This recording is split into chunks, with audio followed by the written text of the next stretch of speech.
yɛhwɛ baby a ben near the water no akosua adwuma. Then again, every month biara yebetu obia ka 500 Ghana cedis.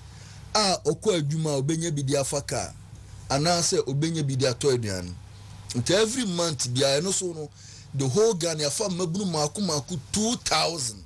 2000 no in a space of 1 year yebetu obia ka 500 Ghana cedis. Na obia edi esua de adwuma no na wapon no. Nti wo hwe de ekọ so enre ya esiseye we na yedi gu form enre a ya ye ni nyina na ya wie ye no na emabundu do na eba na yen de ya mfa yen ya omo ye no kra ya ante oyin ba on se ansa na ye be me ba ha kra be bo ho dawro bebi se ye ba be bibi se enti chief executive Kofi Be Japan say we eye phase 1 emabundu do na form aso ento form ye ba be ye phase 2 enti phase 2 no so no ye be fa abru 2000 no small scale interests ye be fa abru 500 no and larger companies no ye be fa abru 50 no se na be betumi absorb emabunu do na mawie junior high school ne senior high school no so peso musua de pam ye betumi ni na enti we ni sisaya eno ye de gu kwam e prempa asam 10 minutes after 9 Sina Ishak. This is the Youth Employment Agency. Papa Kufo at the buy. John Muhammad Ewe. Any Jida, but no can I. And the coin confirm. Nay, confirm the models be by youth in form acting and youth in phone repairs. Roland Agambiri. A buy and yes, Kabim, a boom man. So be training Colasa. Colasa the training Kituevi. Scanos here, chairman every. So no on an and Kabe Hope City, yeah. Hope City is Sky, Kugramun, Yiskaketwa, so and Hunavia. I mean, a very clear, say, why I'm penning for homogeny. They are thinking very deep. Yeah. Okasang na amateur, okasang na amateur. Ye catch a Kofi Japan say youth in community policing, you know. On your family slots. And Mount Bremen immediately. And as I know. Well, said yeah. Because in Kuala 15,000, but the same come bear 50 crowds. Yeah. Academic patrons. Kofi 50. Wontumi multimedia 50. Dr. Baumia campaign office. He's part of the communication team. But na minim insight into detailed job omo yenesa. Even last week Oba had him in Semano can be one news to me. Yeah. Na minim into that details and you know community policing prison or community health assistant Martin no on family quickly when my man sakra to Martin ye see so and tambana because say JFK nesen ko hwem ho Martin let's move on and just say 100,000 emabunu afibia na wonim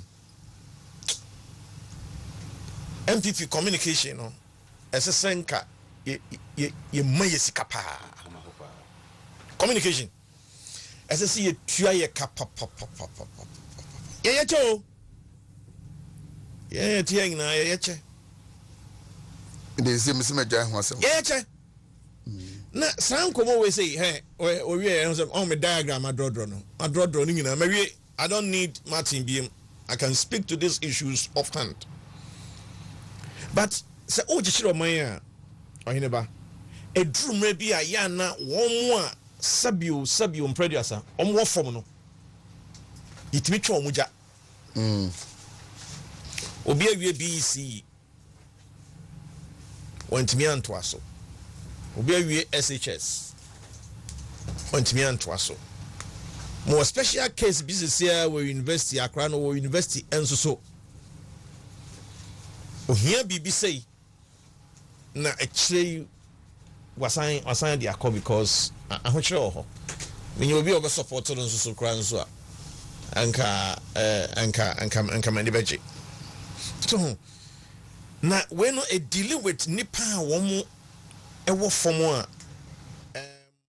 so na enye hira emfa yedie ene nkan kompunto emra wo ebi nka obusua kra wo tim potomo a wote ene oman Ghana enyina esa trasi nondu ebapa wo meti dunuma ana yebesori nkonya so na eye wukwada Dr. Samson Anoma eye senior lecturer ewo Kumase Technical University bebacho anopay okame home eofia ha lawyer William Kusi ana eye senior lawyer ewo Dominion Chambers adum bebacho ono soso ekame ho ewo efia ha anopay ana minia Razak Abubakar eye Subin constituency NPP youth organizer ono soso ebeba abetrase na yabonkomo as usual sele munim no yetrase yebekọ phone lines na so na yabonkomo bebrebe and watch no newspaper review no OBD consult omba betrase na akua ene foku ebeba na omede de obokata mu nsam na edi ahim no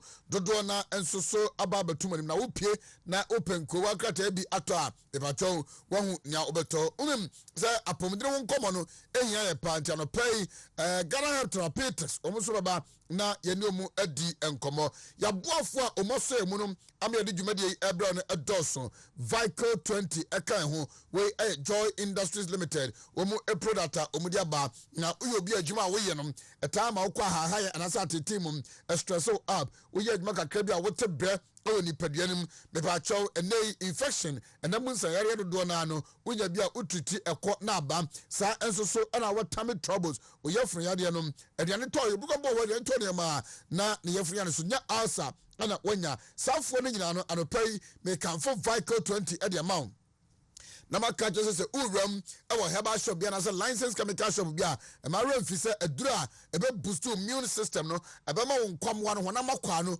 e bia ye adwuma se me e wo se eye no eye Vical 20 a Joy Industries Limited e dia ba oboso no mo din komo ana say hye bi na oboso no mo ye na ukwampo uye agent distributor e ma omu ana say retailer e ba cho 0244 87 63 21 ofra emperifoi ebejoso live essential supplements in the makacho say emamu trinyum e wo say fu brum say the yakato say oba oni manyam anu trinyum na wo so trinyum emfa ni manyam emfa mrawo ti say opose efu bia no na tenten we trust one we free one afi we die na ni enso so no oba ho ban na osiesie we die na ye na stretch marks no me pacho na enso be na aju ani maboso no ni nyina no oyi free dice sport no obi obi tuntun bi obesisi ni we die na ni me pacho nyesare nyankopon ebo wo temacho ana aba honam no ho me pacho ubenya life essential supplement we American herbal product eye habadura America bechimamu aniaye no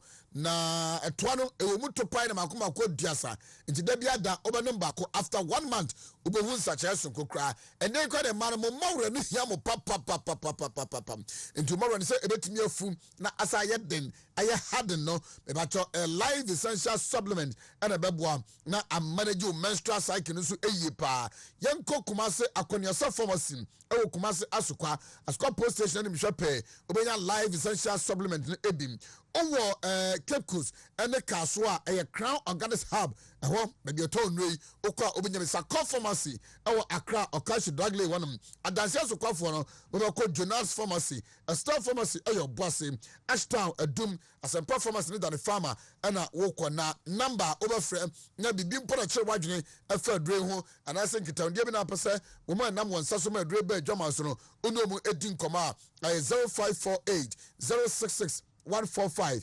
0548 066 145 overframe na bibia aye fine game park ene yeso opposite to lottery na wonya sika efimu a to no kwan so to the aban ajetum to the Ghana National Lottery Authority ajetum no eno na kokoto we foforo kra ye ba numbers ni ye enkono pe 0 to 9 into uchusu from these numbers are omre kra na debia da omiya draw no ewadum TV 9 a.m. 12 noon and after 6 p.m. The Abeni Kwame for so about lottery binum as a odo of phone na oba panche *946# dial *946# on all networks no follow prompt no unam akwaso ekwako disikatwitwi dia ebetumi asesa wabra bokra game park bebacho enkwala wo mu agi enfiedu so ekofom no muntu sa loto yibi nemo wanya enfiedu ngotwe kwadia ene akonya no oho edema Apostle Dr. Amegashi Herbal and Spiritual Center na elei nyarewa no anya wona mu de nko a na yeko ede mawo nyarewa no bi wo no mu a anase okko no bi wo no mu a eye honhum mu asem woni ania onhunu so wontimi nwura honhum mu a onhunu na me ba chaw Dr. Amegashi Apostle Dr. Amegashi yankopon sa won so ene wasa kwagye tete ewo apomdene afamu nipa afamu enei ode kuta nyarewa bi te say liver and kidney problems, fibroid, peptic ulcer, hypertension, diabetes, eye and ear infections, sexual weakness, asthma. And I feel whom some ma warrior will also so that basa usika sama basa akontio and ode koboso na fairly promise and fame unkwa ni pasha uba edane besoa na asem to nipa no ema odi hwamo me ba cho stroke yare ni nyina no over fre 0247 044307 and yes ukomekru o police station ho e wo komase o wan kran aye Kaswa Mpotem ho na over friend 0544 580936 na onomu edin koma tankwa de Kejabil government school honum no okwa obohu Apostle Dr. Amegashi Herbal and Spiritual Center na onomu edin komo mamema wonsuo nom efisensuo emankwa mamema wonsuo nom na enkenya honhom mamema wonsuo nom na afi energize na ontimi fanshe onyumo ma no pay na eye Jumaden efanye sika ebo bra Sky Water, the premium natural mineral water insua emuda wonom krogen na emankwa na emapom dine mapa bebacho Sky Water. It just don't have to get dehydrated as I'm like pensu anam dane nyina no abrano no bebacho adoctor for go to fu insua do a da bia wo se nipadua no ebemu ansana wakwa keta na se okwa akoda nti bebacho se obanim sua Sky Water Jumade ben na wudie na open sua dia so manfo eya kwa Sky Water cha kwan Kumasi de chemso dia enkane na health insurance for atra no wono eho na be hu Sky Water numbers yi na obetim no mu edin komo 0501 447107 0501 447107 eno Sky Water bebacho Exodus Moringa capsules and Exodus Dandelion capsules Exodus Moringa capsules and Exodus Dandelion capsules and no and I make for them say and no so a dra the pacho way hamakwa Moringa and the Dandelion the one kasa we need that ye and a wino yesadia fa abefu kwanso kra the emra and me pe apom dine mapa emfama acute sicknesses chronic diseases me pacho yare na aye kwankro no and no and I say dre etu ase nti dabia da obodom mpresa ewia mienu enyimra mienu anopanso so mienu nti anopai utime nka before say ubedidi no obepe Dandelion capsules ane Moringa capsules no bi mienu no anom awia mienu enyimra mienu na onnom ko wanimu a wo se ampa esayeso ko aba Panacea Pharmacy okwa obenya bi ene askwa Amas Gate ya omugba bato baako ewo honum herbal shops ahodo a ewo mamu babia no obenya bi titi okwa nka cash dragley honum na Kumasi herbal shop de Ashtown ni mrom honum no udru a yasan mu lai bebrebe ewo honum kwalenak ne dane farmer ne omuma kanyina no ewo honum a obenya nnoni bi ato 0544 447 033 0544 447 033 me delivery service Panacea for no echino and also herbal shops and hold of pharmaceutical shops hold on echino say o pese edro yan yankasa nante bro ewo aboboa no a me ofre 0544 447 033 a me Exodus Moringa capsules and the Dandelion capsules no ye de beba na onsoso watimi anya ebi ede abo oho ban Ernest Ointment Industry. The Ernest Herbal Ointment and I feel Awake Natural Capsules. Ernest Ointment Industry and the Ernest Herbal Ointment and I feel Awake Natural Capsules. No abam. I say for general stretch marks, pimples, razor bumps, foot rot, chicken pox, skin itches, heat rashes, dandruff. Steve can hear pam pam say o sha say nyam pasoro be ba to pam pam pie fo ni nyina no esel nom wo be hia ns eba ointment na mo de asrasra na fi monya nwi kakra enso so e wo po yando nom ni sei no wo ma be ka sakola no mo yi da bi o mo hu science na no ma shara de afa ho eyi sakola enti no kopebito na awake natural capsules ni dem ebe boost immune system o sexually uye weaker be ba cho ebe energize so na be men ade no meaning guys ni bi wo ho no no ba kra tratum na ta so kotwi na ase yo na di ba anase ni bula watali amani muso ano me ba cho early discharges no and obedi feel dem prostate disorders painful urination ojonso a jonso de e wose ye de kanka homache de no na mom ojonso na wote yawa chese masa o yare wo won kwamwo no problem ya de abem na watenka so wo fom ema ne bia tenka wo fom brutal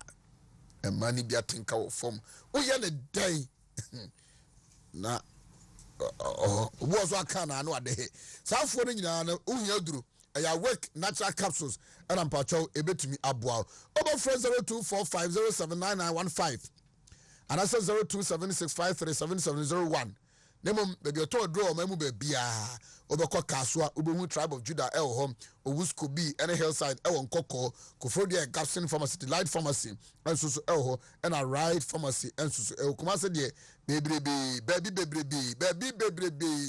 and a obenya edre bia tom beba choko ne kopebi to na 21st September e Wontumi multimedia free health screening and kinky party meba abeka ho asem e dia chew Mekia machi. Oyine ba me joso. Apom. Nyame adom me hoye. Ede nyankopon ase.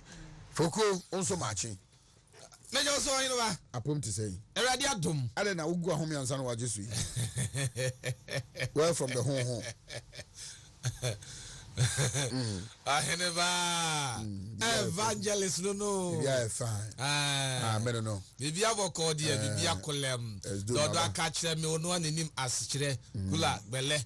Enye ndi ni kusakpa agenge ni suba ne ye ne de ne ntese obosom akotre me ho famia ne ntesuo na menum gara na no suo na de honum kokrumuti ayensa ne ho mopo abebetofo mafisika ne soso wofu asiutra se fire do nkase nko antimi ntina hia honam chechem I say o rap we ayajom tini bi na toye oh no say wase me da ho ma wo odo apede ye ma sedie megogo me ho na wa ye ma pedie me da ho ma wo sidi dia na ngogo ho no be ye be ma obi aye na pedie ama no say sometimes angogo ho no boa pa eye dey ama obi yes I know sometimes we e boa ma dia na e amwa bi apese wo de boa no wotimi de boa za kwada ma me pese odware no anaza kwada ma me pese osa no ohu akada ma me pese o hye na tade so ti ase ogogo ho a ye di ma sa okay evangelist ni e say we pa elimination question and I dey answer your mama and kabenya full marks yes when ye question bi wo ho a Debbie answer no ma menya asema me busa we say examination question and what the answer we mama ka office obenya the full marks me patron say 5 marks me patron and I said 10 marks and they award you to that question because when you practical practical and we know answer bi wa de ma no kra na lecture no na memre enko ho huna wo say akwadai wa ya de pa o chese watimi de bibi foforo bi a eni ma dwene kra be ka ho say kada ma me sa no why you the to the end oh yes I know eba sa untimi sa no oh what is your memorable esa moment esa nkasa no esa etua aso sa nyema ne die me die esa etua na aso me nka ho adai mempa nkasa mempa nkasa koraa enti saa ne ma no miensa de ebi ana bi so afa no na bibi sa course de na mebie dabi ba mi hunu die mi hunu se ye binum video na mi angasa de wonye bi da na so e bi da na we experience ni ntino na men kai se ebi ana bi sa asa atua aso Mamani Dr. Azikofi Edu Yamwa, governance expert in Ninkomo. And my dog, my channel pay what for me a day. Hello. Good morning, sir. Hello. Good. Lino, and you're ready. Okay. Yanko. And then Wednesday. Right? Ukuragbe. Na ukuragbe. Anti na ukuro. Enya aba ne de ne aba. E be som. All right. Hello, Doc. Martin. Hello. Obani Martin, what mean ka? Mete wonka ohineba.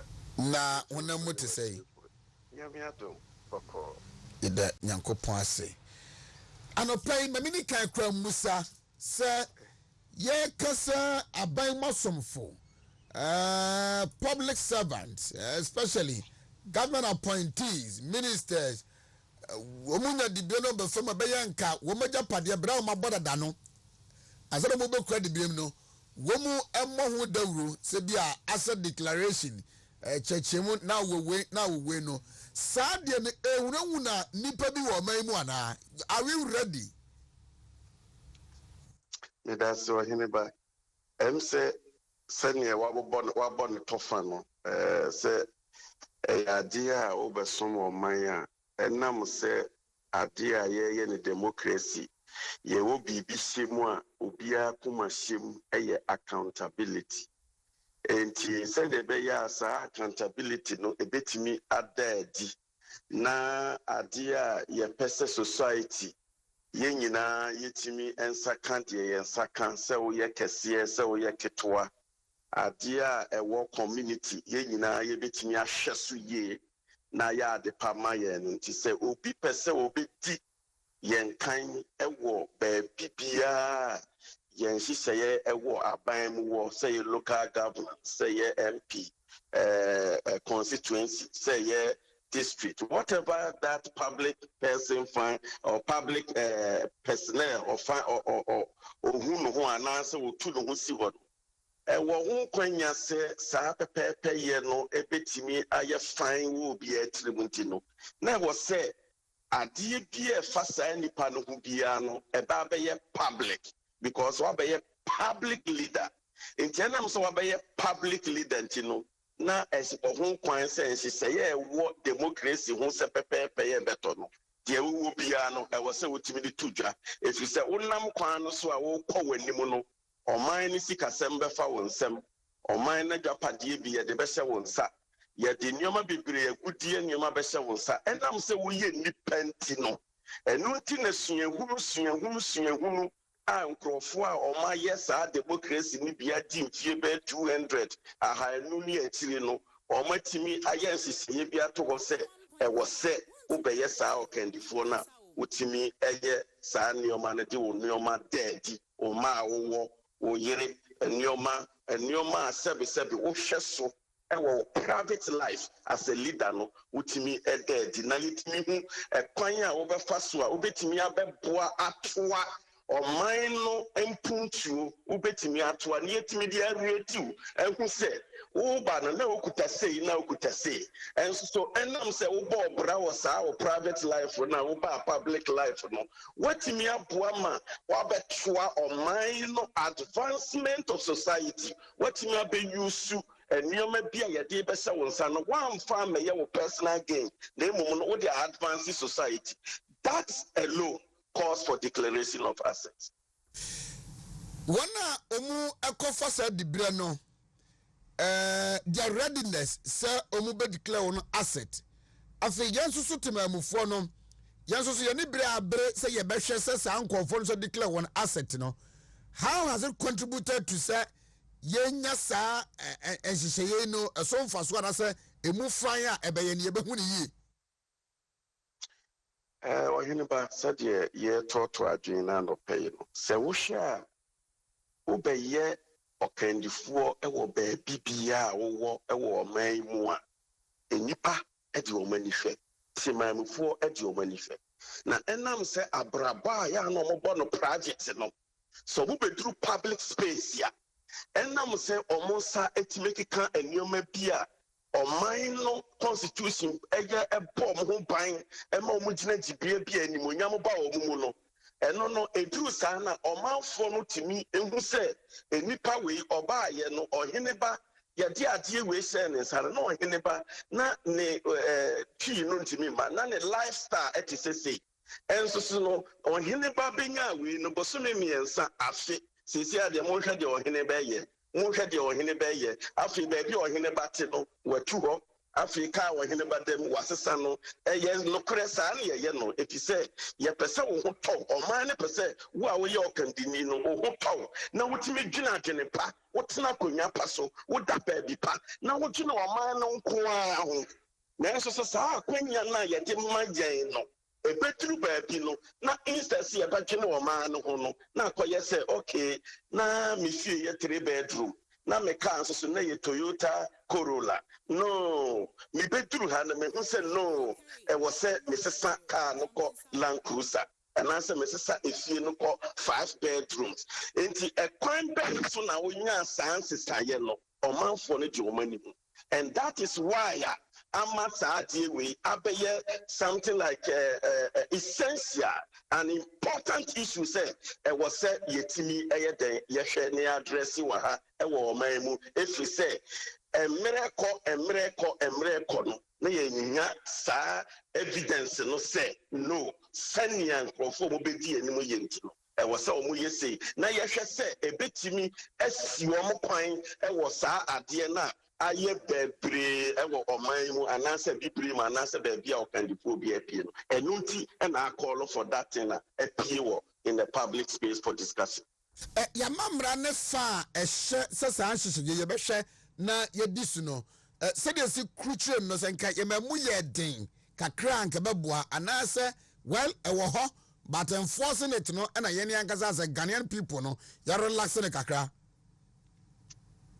Nokorɛ baako ne sɛ ɔhene ba yɛne ankasa nso yɛ the beneficiaries of those things a yɛde yɛni hwɛ a yɛde yɛano ka no ɛfiri sɛ sɛbesɛbe mprɛduasa sɛ yɛhu sɛ Kofi Adu ɛna sɛdeɛ mekyerɛ mu no wanya sei na wanya sei na ɛwɔ sɛ institution bi a wotumi fa tokurom anaa backdoor ɛtumi kɔ reporto ɛtumi twerɛ statement ɛtumi yɛ nneɛma bi to hɔ ɛma nhwehwɛmu ɛkɔ a ɛma public panic ɛma panic biara ma ɛma nnipa no a yɛyɛ nhwehwɛmu wɔ no ho no until sɛ yɛbɛhwɛ sɛ sɛbesɛbe afidie yi no yɛmfa n'asɛm ma media na mmom nhwehwɛmu bɛkɔ so na saa nhyehyɛeɛ no wɔ hɔ nom no a ɛbɛma nkasɛbe ɛbɛma nka backdoor no atumi aso ate te sɛ deɛ ɔmoyɛ no wɔ South Korea Japan woyɛ public office China na sɛ biribi bɛda dwa ɛnam sɛ ɔmo nim sɛ mmara wɔ hɔ penalty ɛwɔ hɔ nti no death penalty sometimes life imprisonment for public officers nti wobɛhu a sɛ ɔkɔgyina aborosan so na ɔno ankasa adeɛ bɛte no na ɔno ankasa gyaa ne ho ato hɔ ɛfiri sɛ wɔnim sɛ the consequences of his action of corruption or of his actions of stealing state funds of anything no ɛyɛ death anaasɛ life imprisonment na saa nhyehyɛeɛ no nyinaa no sɛ yɛmfɔ so anaasɛ sɛ yɛmfɔ so no it comes to one thing in this country which is the truth. We as citizens are also beneficiaries of those things that the public officers acquire through dubious means. Yeah, beneficiary. Example, Obi Abesiase, or your MP, or your minister.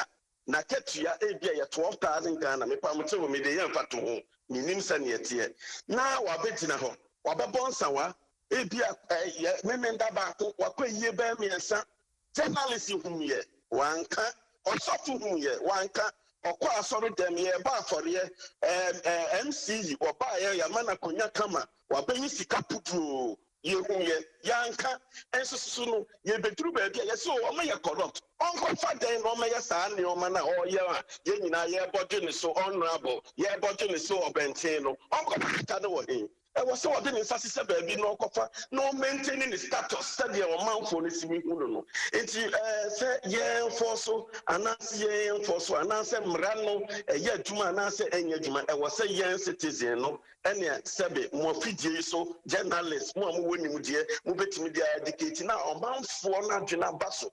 Now, behind the scene, no, yes, you're a watchdog, you're betting my fear about political public leadership holders. No, Mimusa say dealing with corruption, whether perceptive or evidential ones, government and then the public. Why effort? Now was a scare. Omo interested in this no away. Say your mind for your near break. Say your better say wow, betu sa na mo be betu sa anase aban bomu ye wo betintim do be ye no e na e betumi aboa asia no kwana say e bete so no kra ni nyame anim ni no ye be hwe ekuo miensa ekuo ba ko e ya aban de wo ye president dwamutreni a sebi oman no ma ne tumi ma wotimi de ne pen ene ne krata atimi kasa e yusu oman no ensi say ye constitution etimi kasa ma ne ye na afensu no oman no so court island sa enimdifo a lawyer for so betimi ehunu say san sensem ni bi ne so no ebeduru o manim a omo betimi di no krepa aye adwuma e na de etoso miensa eye sebe omo a omo ye nkrofo a aban ko aban ba omo da so ti ho a omo ye stakeholders info asofo imam ni wo mo a omo kuta domku a da bia omo preach ewa hinfie etere ye ma yeti o ma no asem e ma ye gitumodi obuo ni ani di ma wo mo no san krofo yi no omo nyina ka boma. We get what we call an institution of a state fight corruption. So institution of state we know. Almost and I was yetimi who say ye the structure of that institution. Ye bamana ye crowding and koye politically appointed. So ye koye politically appointed or never and no nekoba say BBC na was say ye di kufie du ko jina timano anase ye di ko police station na ye di ko baabia. Sa institution no within the context of stakeholding, anajo ya sinkonya wa hifi ya kensi adietia ya dano sabe kokin aye konkonte umpe kokosimpo ye wie ye na ebu oman no say ye ntimi anya masa na asesantia any which however you see it, whichever way that you do it, it will never work. It will continue to remain the same because a healthy system of governance through the institutions. Yeah, what institutions or fighting corruption, still corruption also. So this question you are asking, or anybody, no question say the institutions are not allowed to work and function within the confines, and the structure of that institution is politically polluted. What of lack of prosecution or non-expedite prosecution or trials on these corrupt cases? Come again, please. Sir, ya ibobi kwadu yesusu so bi aye etu na mobia emfamra kwan so na yen tumi amfana nyina mranim anase ni kogina mranim krampo a say ye den na asem yen kanwie say na emma womu a omo hotel mu so mbedi bone ombedi omani dwirim no enya hode wo sa kwan ne so ni nyina kire se question wo bu say afi bi betwa mu na ye NDC breso no yehu saade ni bi bedaye na bedaye no ogonisi manifestation of reality in society in terms of governance e bedaye na amanfo no hu ye ba media obi koye we sika fanensem na NDC na woso aban no ebo no ho ban enti ye ntimi amfa na amfa kwampa no so enam se eye chief justice aban na wote no ono na ye den wa appoint no yes IGP aban na wote no ono appoint no eye asemasi aban na wote no ono appoint no enti ekoturu wono na aban wo interest se o na nim engu ase akokọ ba tan ne ma wo se wo kan ne ma se de atabumu enam se be bia ne ma no wakodi obi menken ana wakodi obi bayire enso so e ba ye na kwe akokọ twan wakane masedebo if we say akwa we sabe oye bi ofra himfie nti oyakoa asemasi we oye odesiye oye kofie du ofiri do aben oye odesiye yema no ban nti saadie ni nti no MPP so back ono so no ono na appoint IGP ono na appoint G Star States no we yi that kind of ho no the monamba senka ye jai IGP na wo dada no na yama police service se ebia commissioners anase wo ma ye yi IGP free mu no ye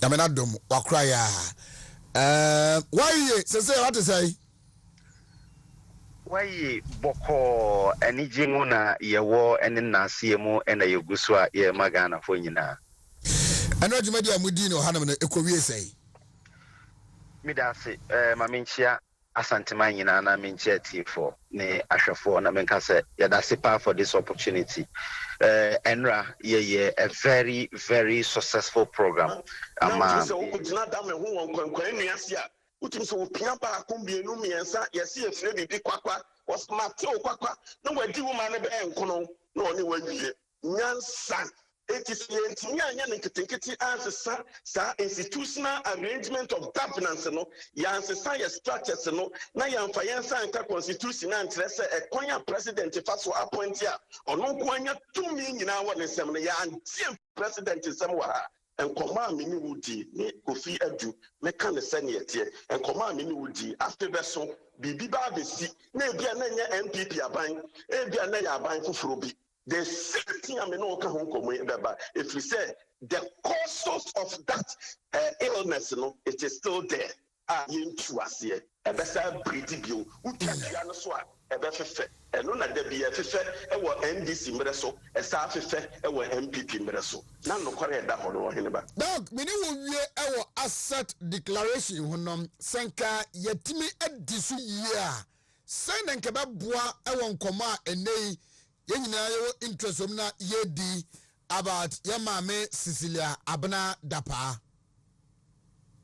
no kware ni sa asset declaration o confine within the crafting within the confines of Ghana what to pay to Argentina make us nipa no oye Ghana ni enso otimi tu kwan kwa ma no ne enti waka ne se won declare ni fie mienu bia wo ansa na oba abedi ade no ana oba public space no sabe ode betere wo enti onye hwe wo Ghana enti se sika bi fa ne nsa so a na se bank na se won famfa sabe sika ye digu botom ye digu box so ye digu bi mahu bi ye paki gu ti se force na ye de atera border ye duru ho a ya pe obi a wo ye Cote d'Ivoire ni obi a wo ye Senegal ni obi a wo ye Togo ni na ye na ko terms ye wi aya man the percentage na wa na accounts no they are transfer no they akogu Dubai no they akogu Germany or they akogu US no so we see church we there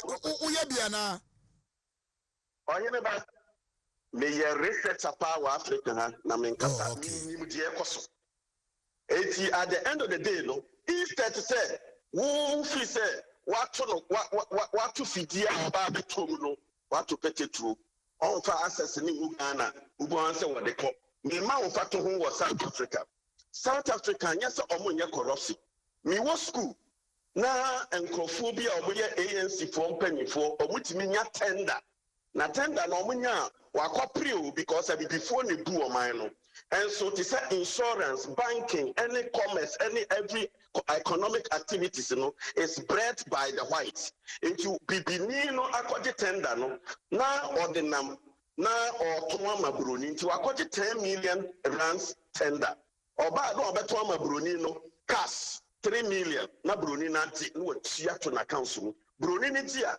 obeti be 2 million na say another 4 million no ode dia aka kwa execute but obenje project ne so send yetie omulia oheneba akapaka ni mpie free South Africa no ode ato franchise no ode aye project bi enti da bia no omo call manim but you want say ye Ghana abakɔsɛm bi atwam kakraa bi a yɛwura democracy abɛdu baabi a yɛti ɔhene ba nokorɛ no ne sɛ na yɛ politicians no ɔmoyɛ corruption. They don't use the money here. They are always transferring the money outside, but properties outside. And so now saying, so what do we need to form a ultimate who says Sabio, be permitted or manfully, in fact, to whom Sabio is the corruption before analysis Casemfa will be a ultimate with the evidence of the money used in Ghana. At the end, America, Unam Kumase, Unam Kanai, Unam Tamale, Ubose, development, cost to project individuals, almost a nice accommodation, almost a filling station, almost a new Makama, it tells politicians, no one say, the Kukua Bontia. Yeah, the CSC will be cruel. And the young fan memo. They are doing it. But in effect of this, or man for also acting up Basso and who say, hey, on him about DMC, what's the Damians? Because the evidence is on the ground. So I'm saying and you know, whether you curb it internally, you still need to extend to all the countries that you want high commission and I say you want embassies. Now, opportunity intelligence and right to say, so be a minister. Now, so recruit I was all reported to the embassy. So our accounts will all over the world. Embassy BR, Ghana embassy will be minister BR, MC BR, public office holders BR. We know recruit no pay. Say your private say private business say your public assignment I was all reported to the embassy. Now there's one more information. And men chromo of one penny for or more banking or more BPR. Now information piano or more sabitimaka. Yes, that yeah. You better declare access in Ghana and so much you know you be CS Dubai, you be CS USA, you be CS South Africa, you be CS Germany. Manosi. Dog, me da say no pay mo. I mean show. Dr. Isaac Kofi Edu Yamwa is a governance expert. For Kuni Nekia, Yankoi. 6 minutes before 8. Yanko. I never said minister to me trabet. Oh, Busami and I will catch them. Maybe, sir. Say, I know trabet, not just who no, some minister will trabet. All banana. Some kind of forward when you trabet. If you after 18 years. Nti oba bia na ne dan mienu obeye nya position bi ko trabet no adi we ni kitwa so odi ni boom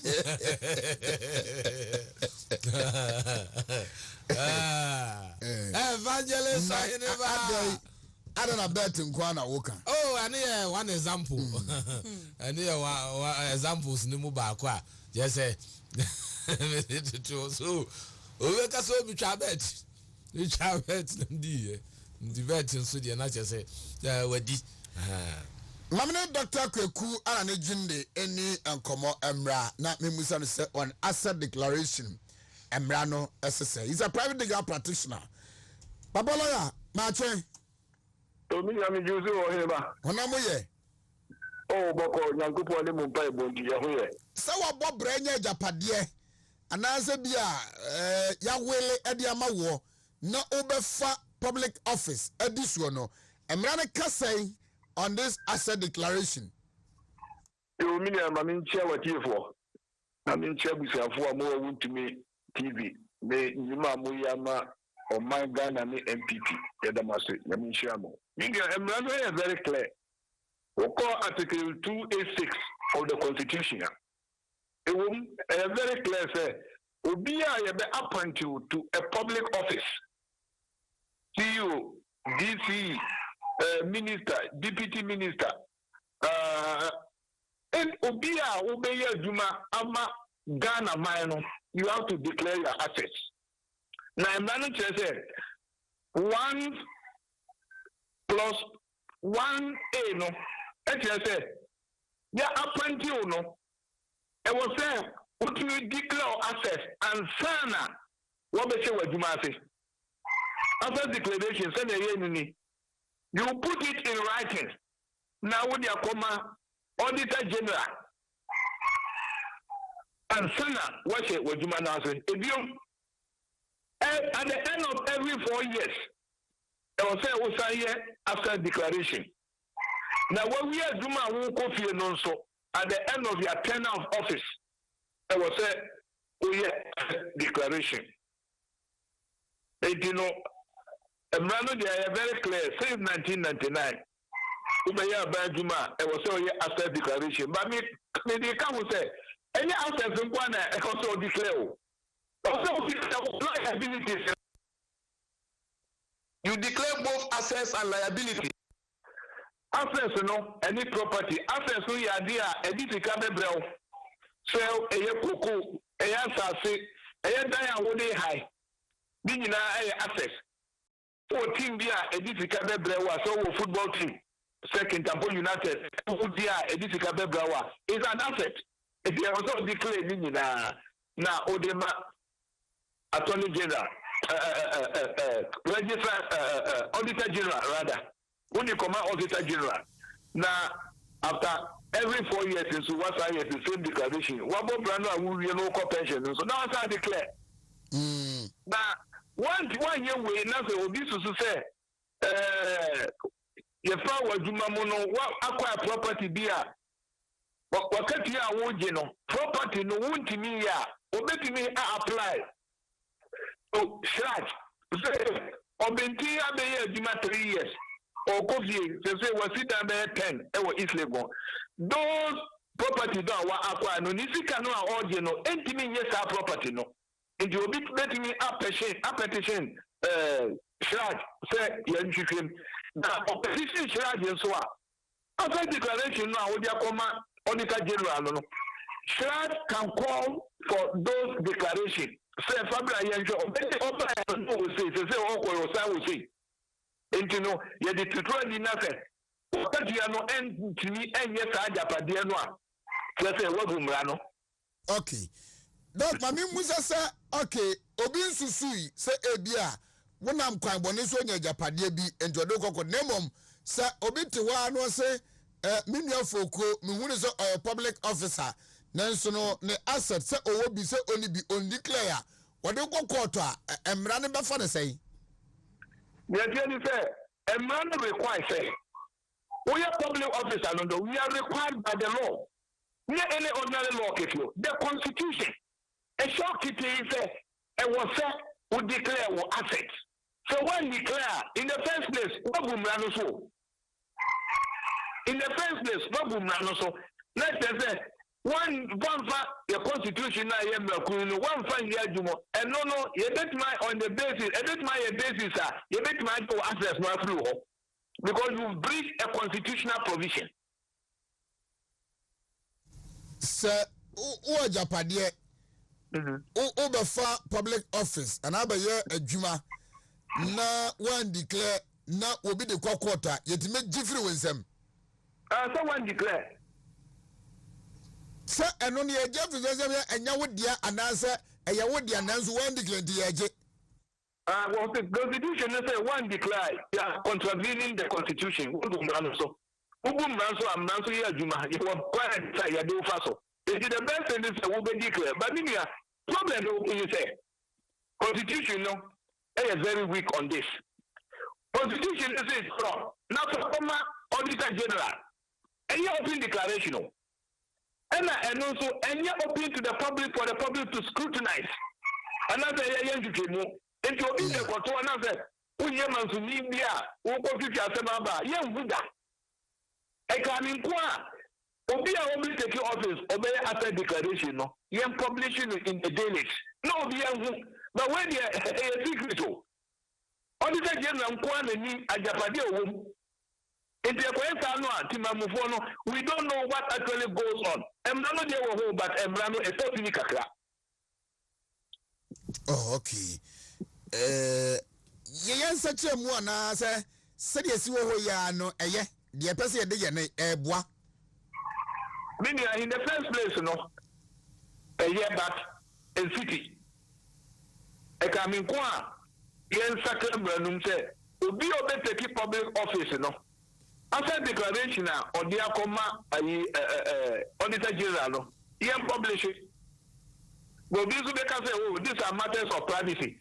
But the moment I obey your public office, no matters of your privacy, no dear, you've decided to give it away. ɛna wɔafura nyɛ mmara bi kɛkɛ yɛ constitution no na kyerɛ sɛ wopɛ sɛ ɔyɛ public officer a wobɛsom ɔman no a ɛnhyehyɛ ɛwɔ ho ni wobɛtumi a go ahead and meet the requirements a ɛyɛ declaration of assets no and liabilities. So you want to protect your privacy there, then you go into the public space. Okay. Doc, let us say. This is me, Dr. Akweku anane jinde no I am nimni. Now, carry on. Yanko. I was yana chesa yaba. Yaba no diana yaba na chese. Yaba betwaso. Can't it near where do near friend. Malenkov. Every Malenkov. Day. Okoya wabe Malenkov abu yakwasaba. Advert no. Manga sangs when you pa. For once when you buy in about TV beer for when any. Make this for Coco 60 years. None who never. And a crap for Coco 60 years. For never. Okay. For what was the Bacana? Coco 60 years. For how old are you? Missing the age of Mabono in how old are you? I am Messi for Coco 16 years. Also, who should who's when you that so for Ethiopia best you from Barmaga say or when you mean the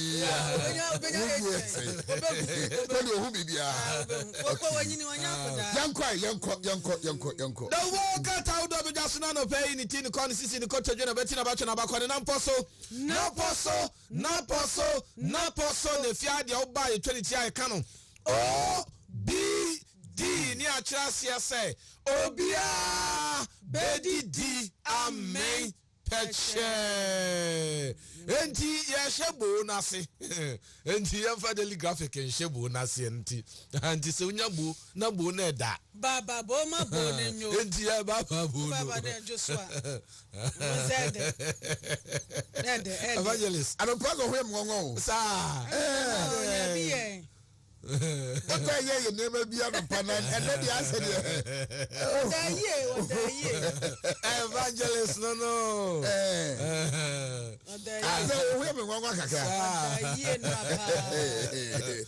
There's a Californium Jabba. And young one.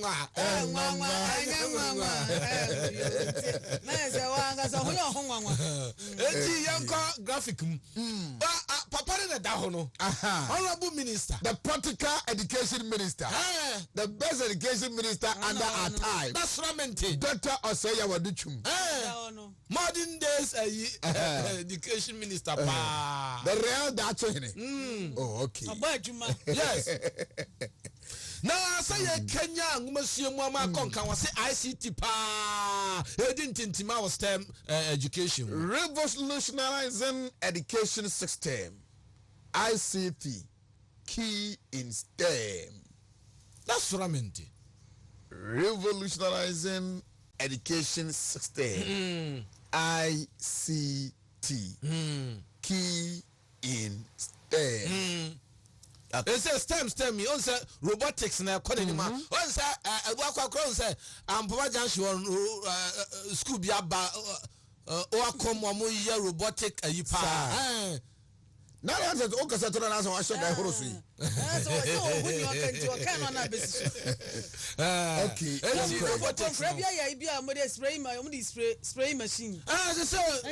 Robot is a robotics na call power. Now, robotics so dear. Temperature power. Okay. Because the world no budget basa. Chaba won't to school no. It's because high school for so yeah. Okay. Auntie, yes, Galamse ya huye sa oko asa kromu so a yes kronum yes na eja na nanum eja pade isi ho don hu se kana nanum eja pade a chese na nanum ne maybe se uzuzu bade bi esi o ya anti ano so Galamse fo no adia me bi akọ no nti ayi baba mi nsom na kobra Dr. Nana Ato Ata Mache. Majondo. What for me? I'm not doing it. Ebaya dan o nyantiase se assemblies be duonubi etimi aspende sika wo mu de kwaje 12 omanfo nanso no eto omo nsakan na amro sika wo mu aspende ye so. O question mentase ba music am chia we say for na question no tumbi mama. Good. Assembly na ye say enra there was a publication in one of the dailies say about 20 of the district assemblies are spending in excess of 2 million Ghana cedis at the Ajije a revenue of about 1.3 million. Mibusa say you bet me at TSSA the end and it be basa. A bit my possible. How? Unless there Ubia can them 2 million no Ubia's room. Otherwise Mayor DC Mampa Mo example. I commended me go for Brim in Elmina being our capital. You bought my revenue for pickup. You have to fuel a goon. You find the sender. If you have to fuel by 300 Ghana cedis. One call you goom. Now one call JJ.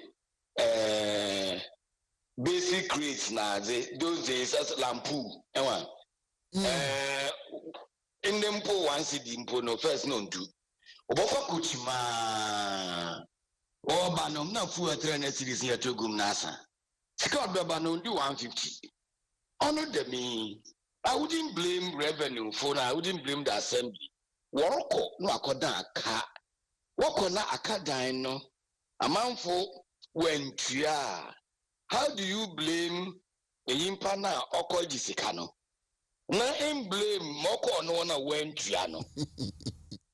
Koji property rate or ahensan Korea and yes can be air corner so even bills no de konumpo no printe or a cabo what the back or a cabo bills no printe no a cabo in impano or your juman bosum to be to an cow a calculate fuel or de call a calculate Mina no echo ahensan echo atonsu na sesika all the enya no enya it will turn out the America che me de oboka 2 million we 1.3 emi muhu de oye 1 them. Okay. Ti ban sa was mention such a kwan omofo so etu sa na mona na anase we will have to pray. Say citizens never responded to this revenue collection models. No, na oma I break it even. Ebieni na wasuzi in the sense that say use property rate for instance as example. Abe time and I was a bills in the Korea. Abe kwan no wo fadu de wo jeje. Ana motu ani na ba assembly futurum. Another mutu anumpo ibifa baby. That is the aspect of our assembly in the side. Call Simemufo side. What the bills no call the Tiawo property rate. What the bill no call the county or the Itiano, Itiaya, or Baniden in a entria. It is Memufo Yawo Asuzi. Assembly now ujina ma ban local government also or asuzi so it is two way ebieni na nkankan mpo de assembly no mamanfo worhwe we hu de me property rate ya mutua yi assembly ni zi bibi mamuhu de mfaso baba moto ono saso ono nti na de mutua me property rate for instance yet stadium na ebia na street bia other stadium opposite adireko asihoi 3 lights na wa hwehwe abaze na assembly ya no wo ho metu maabua ma yenya 3 lights bi ne baasa ne ya za abo ho ne ya aka de benefit of your property rate isa sui sema mu hu ya nyobi no baka chem dem nkotua me property rate but ɛkwan na ɔkɔmɔ hɔ nyinaa ɛkwan no ɛyi mefadum pa nsu ato yi ɔnyɛ yie tree lights biribi enyi hɔ na baadze na ɔbɛka me dɛ menkɔda menkotua me property rate there's a need the assembly no wɔ wasozi yɛwɔ adwuma a ɔde yɛyɛ again sensitization ɛyɛ den ɛna ɛkyerɛkyerɛ temamufo dɛ there's a need dɛ yɛbɛtua yɛn property there's a need dɛ yɛbɛtua basic rate there's a need dɛ yɛkɛsi dan a ɛbɛgye building permit that means that we don't need to assume that temamufo no wonim ne nyinaa obi anyi otua tax ne nyinaa na de bɔ friend tax obi anyi okotua tax a ne hum ɔhyehyɛ no anka no da ne tua no ɔnyɛ easy ɔne obiara all over the world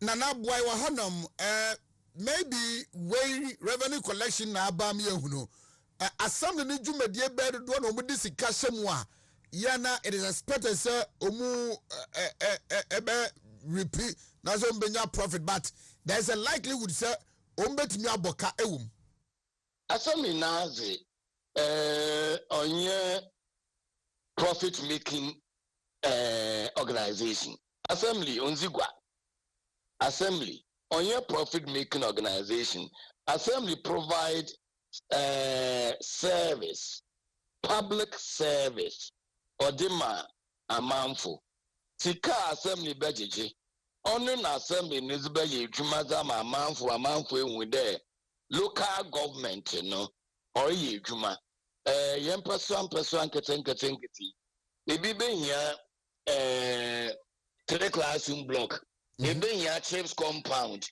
that means mba nkete ɔyɛ assembly asuzi the assembly no wɔfrɛ den wɔbɛyɛ na manfo ehu the saints that your local government wɔ yɛn ha no mfaso a yɛnya ɔni na akɔ back to ɛka yɛzi kanka ho asɛm no ɔno ma akyerɛm dɛ iya na ɔmfi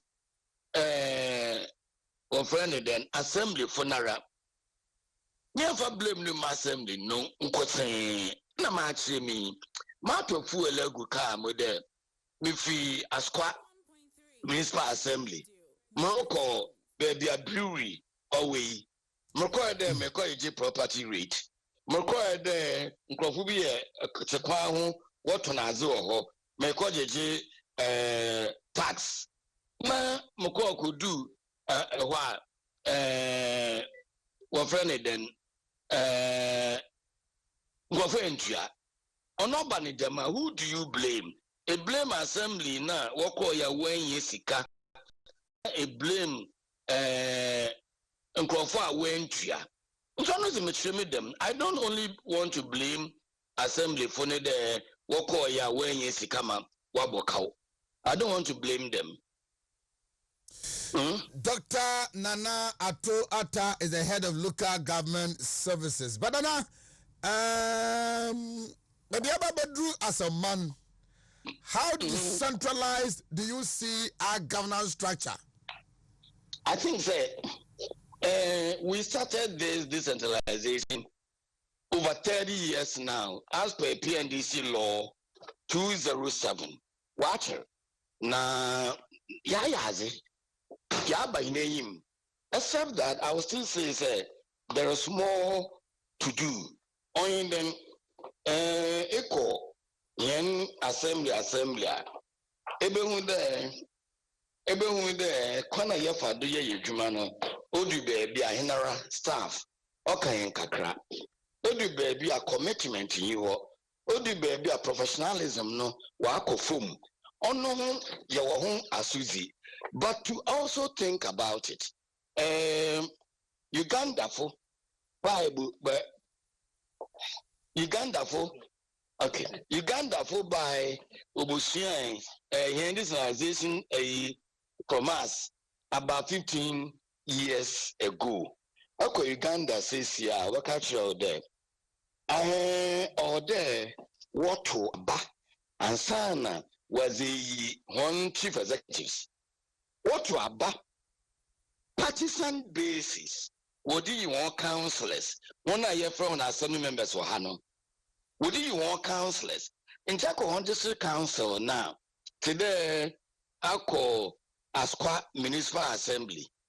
Even the honorable Konyasa or ye elected mayor, honorable assembly members or Ebenya NDC Fum, Ebenya MPP Fum, Ebenya PP. I mean, what about political party? Ebenya or don't know what to wonder about. And then America, the man will be back there. Oban the man in a Ghana, why a party? Na Ghana goes on a party. The party, yeah, Abantu MPs no yenchum. The Yempe Democrats na tum since 1992 no. Yanka de ono so Yempe. Na yada ye hum. October ye kokoto abeyi. Nam Kumasi Krum na hwe nkrofo won posters awaye. Ehwe fugu ocean, ehwe atara oshe, ehwe kincha we frane kala. It will tell you that the pay is coming from MPP stock and not coming from NDC stock. Is it not real? Mm-hmm. So why are we playing ostriches? Yeah. Since la present, wabu busy them. Today, my brother Sampine, wabo nisni, wako any confirmation. I want to be negotiation. MPP NDC for every municipality, every district, every metropolitan, and can put the was to PM. That is where various political parties are war assembly more than what happens in parliament. So why are we saying the assembly, or non-partisan? On paper, yes, but reality, it isn't. But yet clear, very, very clear. Again, if I saw what do there, say I'm only using him because he's my friend and we are talking about this and your station is in that municipality. On Intina, we use Onabako. It's a station or Asqua. That is the more reason why we use Asqua MC. What down for no? Is it? What down for no? Madam. Okay. Enjoy a good man, and Kakra. A good man as administrator, the MC, and answer. I will be put your Babuka myself. I know the FS you are. FS you are. Now, America in there. MC say what will be now. There are a lot of advantages. In Ghana, they be American there. Same people know what do. NDC know what do. That's what we say. Winner takes all. Winner takes all. Then find the president and now do what do you? I'm sure they are not appointees from one political party. Oban the man, the other political party now why is sidelined, So was swear in president on the 7th of January. By 8, the next campaign begins. But so ban it there. One crop would be num or abanuma. I cry, not say young watch Yamakakra, yen pay or MC with full crew. It might be with the opposition, but MC with full crew. That person belongs to executive. So that political party is not outside the box. It is within the box of governance. There's also something we call downward accountability. On the name. The accountability, the concept, your three forms, upward, horizontal, and downward. Downward accountability, then only don't know about Konyasa. Obogunu there. What you as quite to abide the him. And see, I am downwardly accountable to Asquafo. Otherwise, I will always be upwardly accountable to more appointed. Oh, yeah, President Anado Danko Akufo-Addo. I'm not saying see. Even when the Abraham member of Parliament commanded Nego for Abraham. Even when the Mifin Kanakodu Abraham Brassy, the Diametse. And a promotion and crop line. Ebi school fees. That time now, thanks to Anado, ni free SHS. Ebi ni banu school fees. Ebi hospital. Every day. They see me there. I'm not what to abazime no. Mezo cow. But the DC our key, on president no yin. And say when I drink the honor say one to abam na what never try won't. DC no on so cow. So using Asqua it's like mama part of the crop cow because you're too man.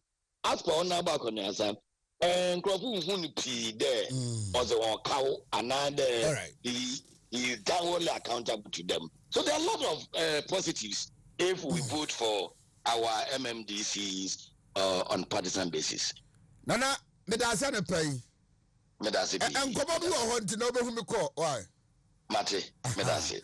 Good. Dr. Nana Ata, a former DCE, MCE, former MP, a former Deputy Minister Local Government, currently Head of Local Government Service. Commander, it now go for a brim. Kia. Kia zia car. Yanko. The question of Musa and Mensa Musawana. No, say. Oza Akonyasa, so any papa. Honorable Akonyasa. As a MC. I think I'm be here. I know me as MCU. Okay, Yanko. And yeah, can actually. I was there for Yanko Daily Graphic. Daily Graphic, Anna. I say, wait, Presby Sofo, and a dear Tuja. Now, Safno, Presby Safno, and the Tuja, Chesse, Ambassador.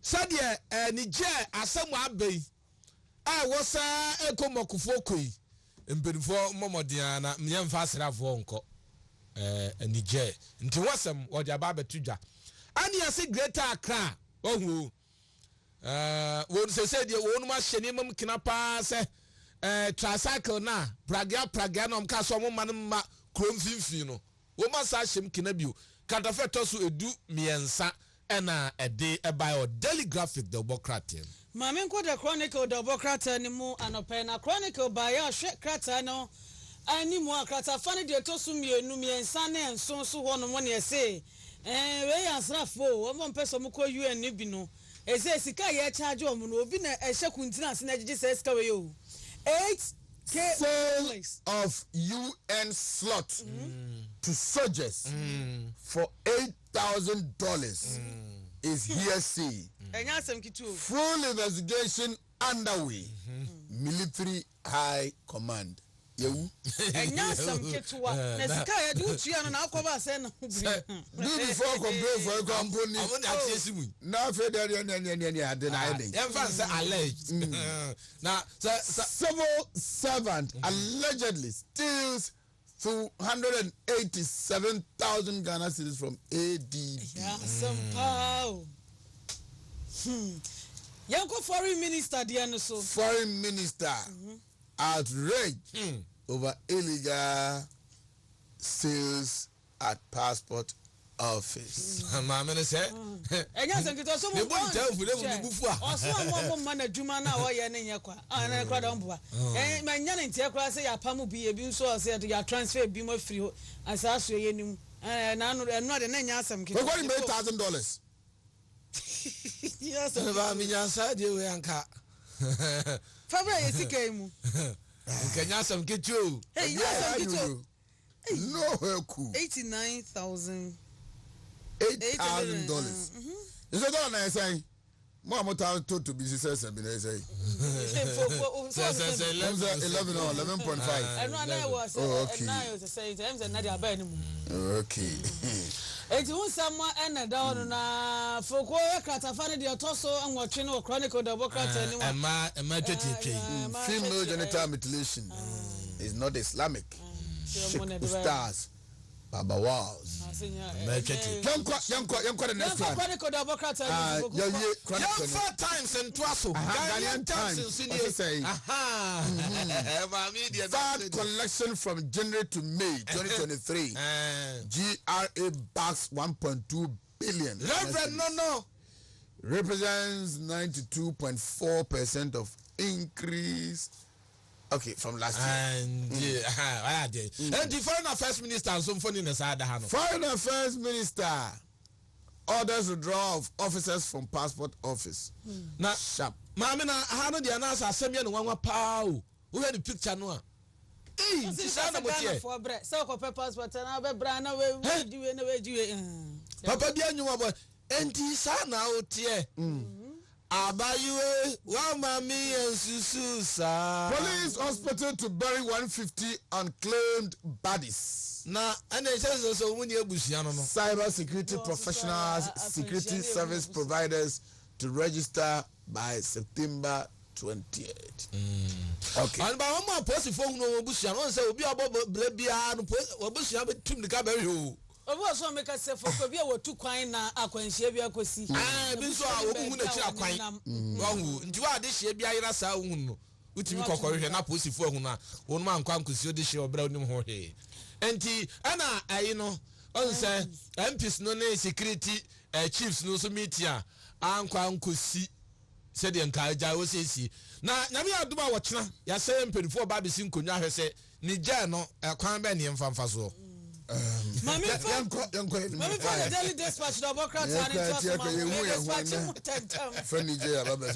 Daily Dispatch, the Democrats are Daily Dispatch for so much more.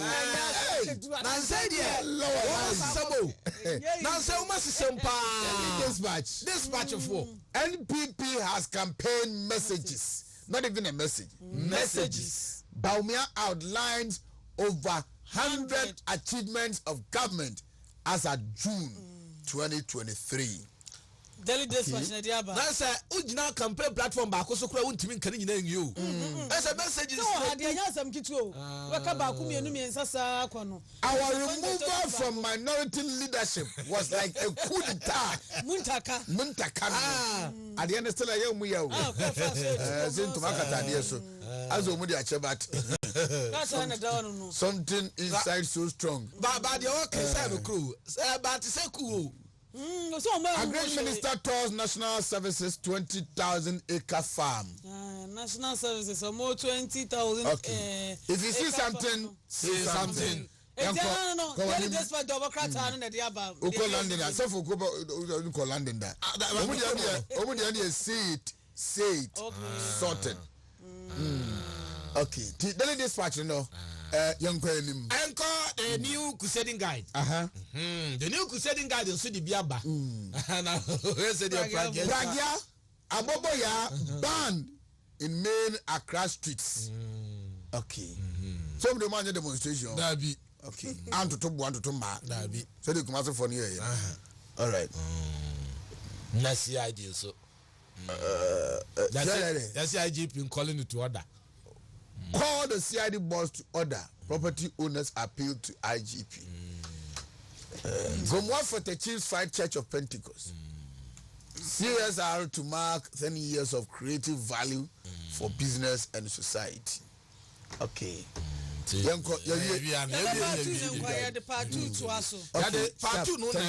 Get ahead for Naba. Good, fantastic.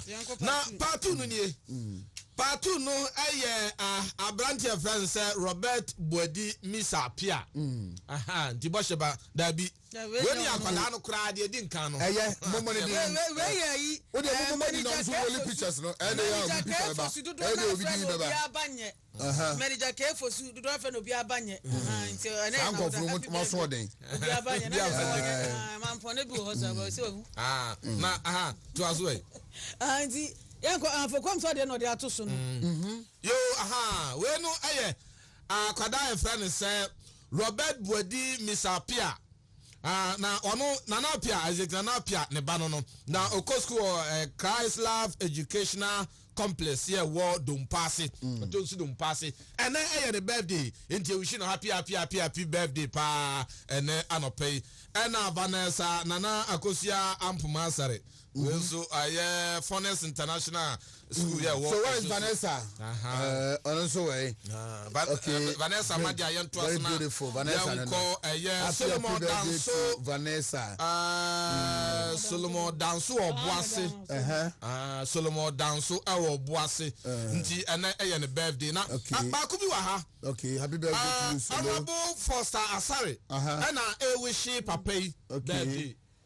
Honorable Foster sorry and we ship a pay birthday and one for okay I'm gonna pay for a birthday and whatever where is he my good friend and brother Akonaba Payford also one of the Tesconites the birthday and tea from all the Bad Boys Association Kojubuama Papi K, Koku Dennis, Mike Chong Sung, China, I saw if Papua New Guinea, on free channel of Papua New Guinea. Okay, Calvin or say, can come Henry, say Koju, Kofi and PP, aha, woman in hey, Kofi, Kwame Mothers and Nom, and Lexus, Ben Nom, or will I say Akonoba. Happy birthday to you. Fellow squatting and attending catching. Fellow squatting and Samuel Tinkran. Another young guy. Why is it assuming Kofi James? Brother. Assuming Kofi James. Okay. Honorable Foster, I wish you happy birthday. Brother, assuming your birthday, you wish you happy birthday. Maybe I will be okay, get out to our pictures for them. Na Minko watch a break no. Watch a joke. Inti the 10 no. Me ba 33 minutes after 8. And just by 8:43 no more na mini lawyer William Kusi, Razak Abubakar and after Dr. Samson Kusi Anoma, the only man to go for parliamentary primaries Olusu na Yoswano ewa konkonbo ne pada Dr. Samson Anoma no. Enche onoso ba betra say na yedi come. We will talk asset declaration. We will talk NPP's upcoming elections. We will talk Ghana live on your radio 1013 Wontumi Radio and afi Wontumi TV. Ghana Health Therapeutics in Rono aya Ghana Man capsules Ghana Bam. The batoni yonku yemfanchi zano shipa. Sell 500, save 500, the crypto 400 and so one of the pro star joy capsules and also good morning brothers. Good morning boys. Maybe I have a call. Yeah, we have a call. I'll say. Yamanado. Okay. Yeah. Young Koi. Aye. And then the charity for near for ne obi a share no TV no pay then chaso ko free. It makes one muja.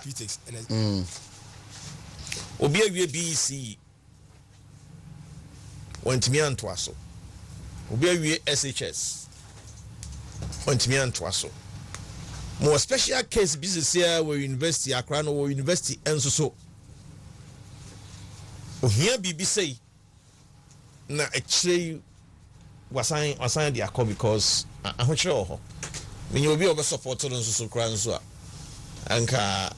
anka mani beje so na we no e deal with nipa wo mo e wo form a say ye pe kwan bi a ye de be pija wo and this we youth in prisons you know we are youth in community policing or we are youth in health ningina mo create exit plans through youth in community no obetimi dia ba be policeman kama pa ko anima be IGP gra the same way and youth in health assistant and so no wetimi dia namu ababa be nurse and same way and one more ye training one more wetimi dia be seamstress big companies obi ba be ye example to say Unij in future through this process. So National Entrepreneurship and Innovation Program Eboa Mebunu, Youth Employment Agency Eboa Mebunu, Youth Authority Eboa Mebunu, NEP, National Entrepreneurship and Innovation Program enso Eboa Mebunu.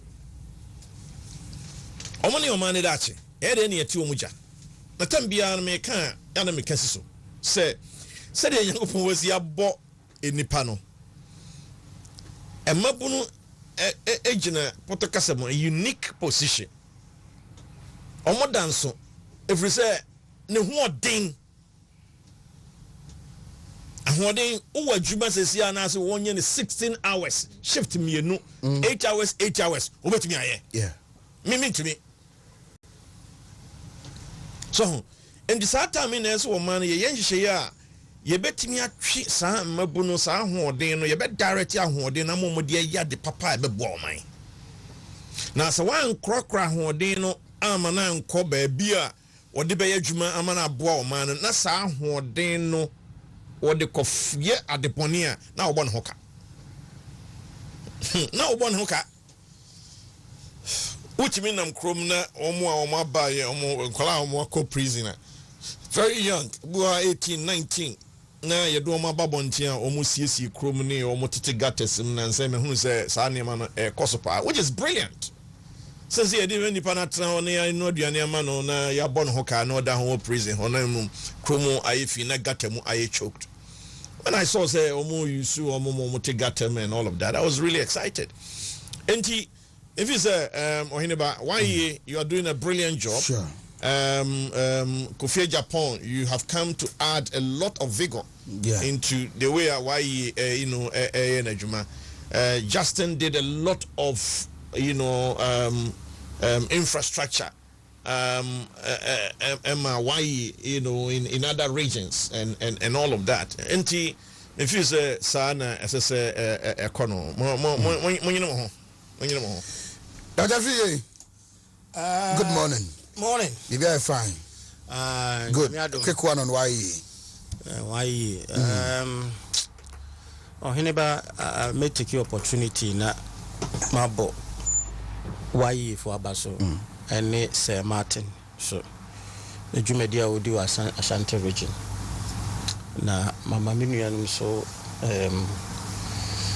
Akwaba and Akoma ko file on Thursday. Such a farm place, right? As say now we're candidate and I'm about aspirant. Inti we should say a whole phone na no omo ebe why issue in ama Ohineba may draw the attention of the youth. Say obi e pe dwuma onye very careful. Na omu use the government mostly sa opportunity omu abaya create. There is this what is going on say nkrofobi use some companies existing. Say be me fan say be Wontumi.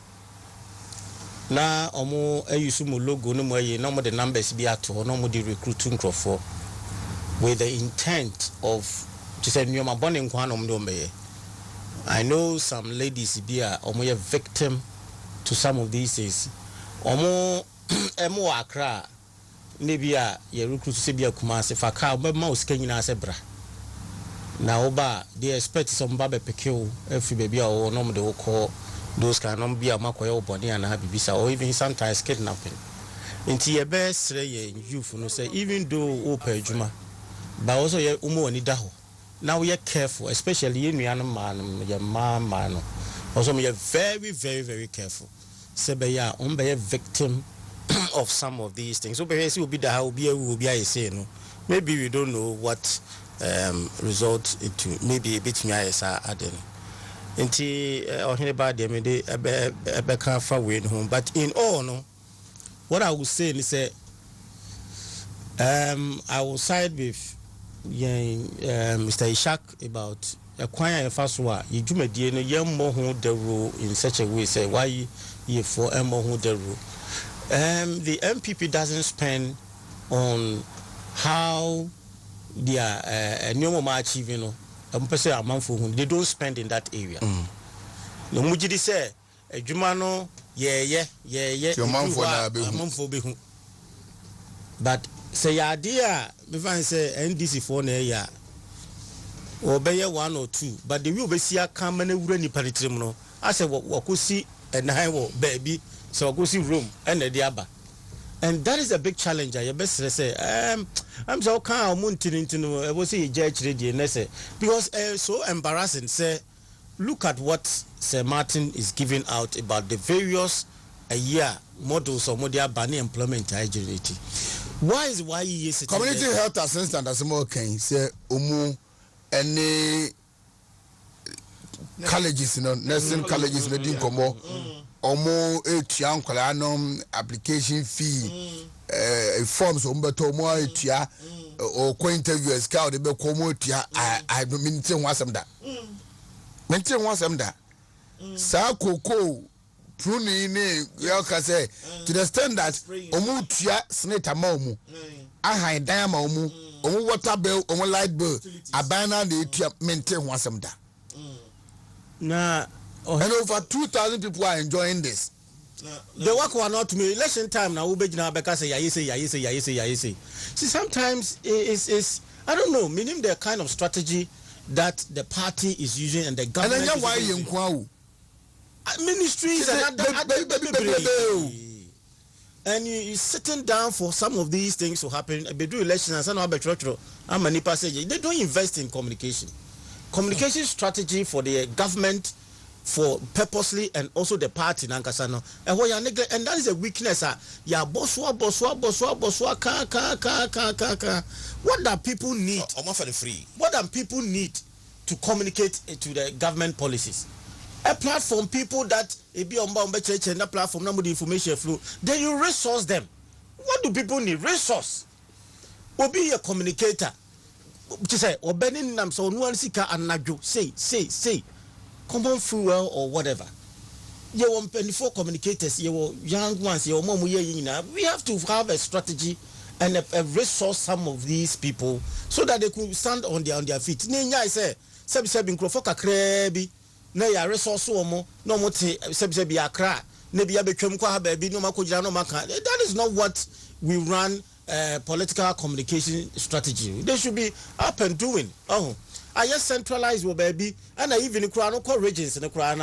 Almost say he from Maku be. Say, yeah, no Kumasi for a crown. No, what about somebody who is in Tamale? Somebody who is in the Upper East. Again, a party no found on their communication. A lot of things have been done. You don't get it. You don't get it. What I want to say. And later, more tryama elections are back. Now, printing it's hard time they have to wake up and resource people. Me, I'm talking about resource people. Nipa cars near year baby, nipa no say be or level be a maybe as a year can ya teswamana. No, who you fuel allowance will be a Canada, a be an fuel allowance, he be kakrebi, nam their support to. Obi also aja we school. So a very good communicator. We don't look at those things. That is what I'm saying. I think the last time the president met communicators. But the strategy of the other the NDC is that they use people. Anytime former President Mahama will come to any location, he meet communicators. What they do there, but Oma establish a personal relationship with the candidate, the president, you know what he's talking about. How many times and be a president will engage communicators? So if Baumia comes, he has to ensure that every time so the communicators and the president now a formal relation to he talks with confidence. Now resources can't you achieve your goal? You distance the president from the communicators. Nenkophobia point to bear trephobia. No muna omuna ya resource or no muka. Obi wo a mechanism. Korea was in Mikohui. Asin Hono.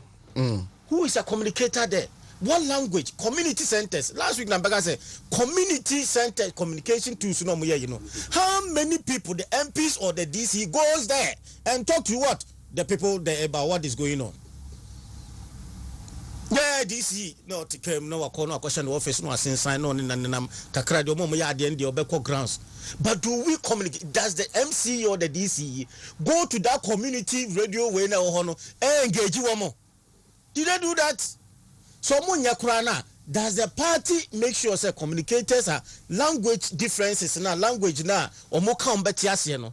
De bia near to 1 year country ni brofo akese near the kansem sa we have done this, we have done this, we have done that.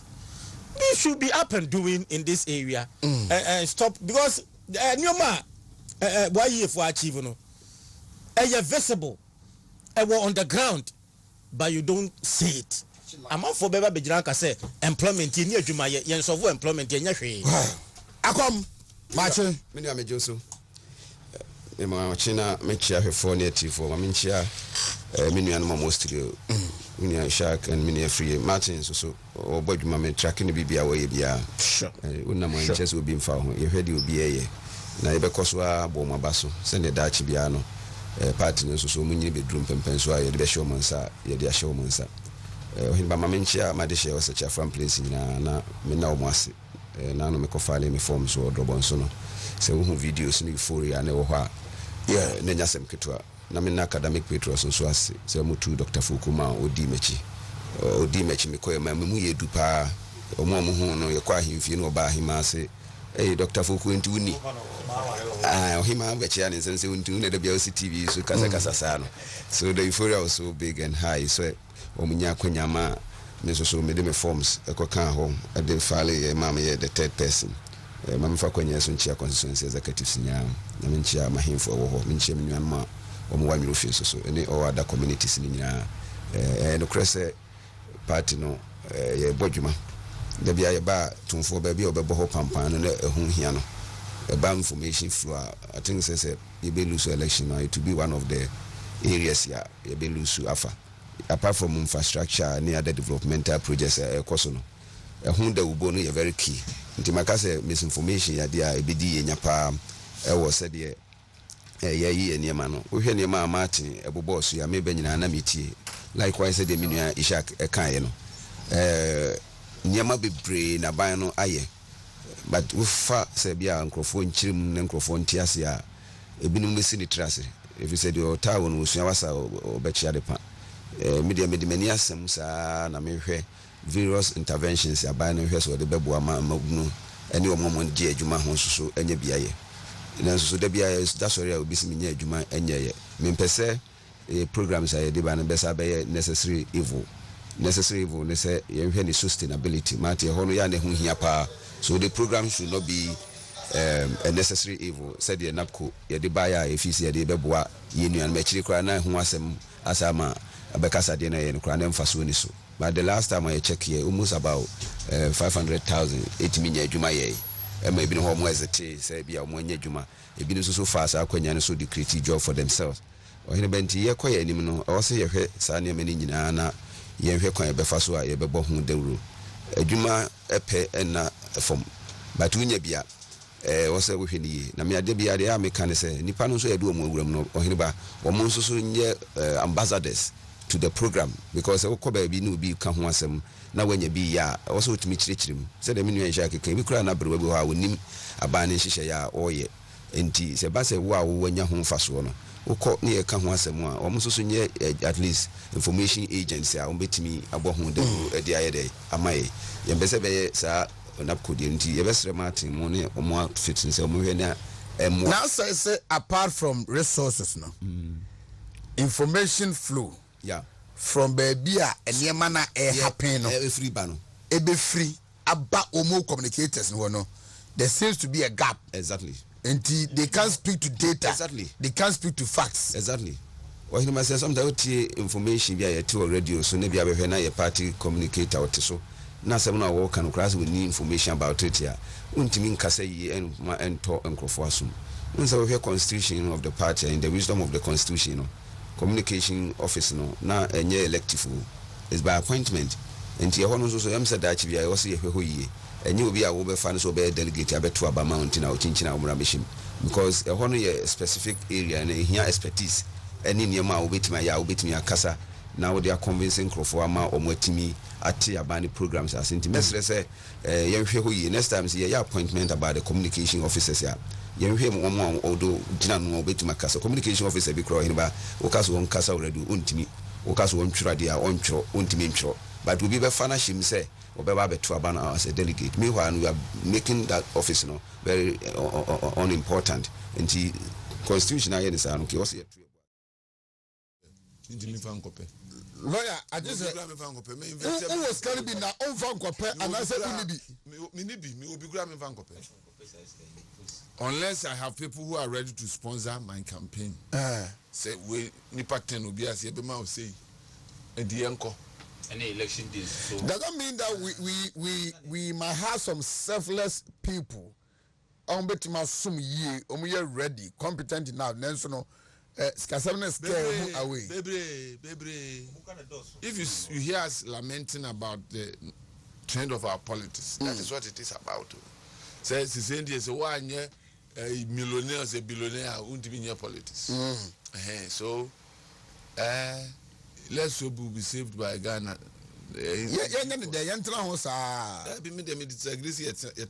We should take steps to ensure that you're reducing and eventually eliminating. So, I believe that it's a human system.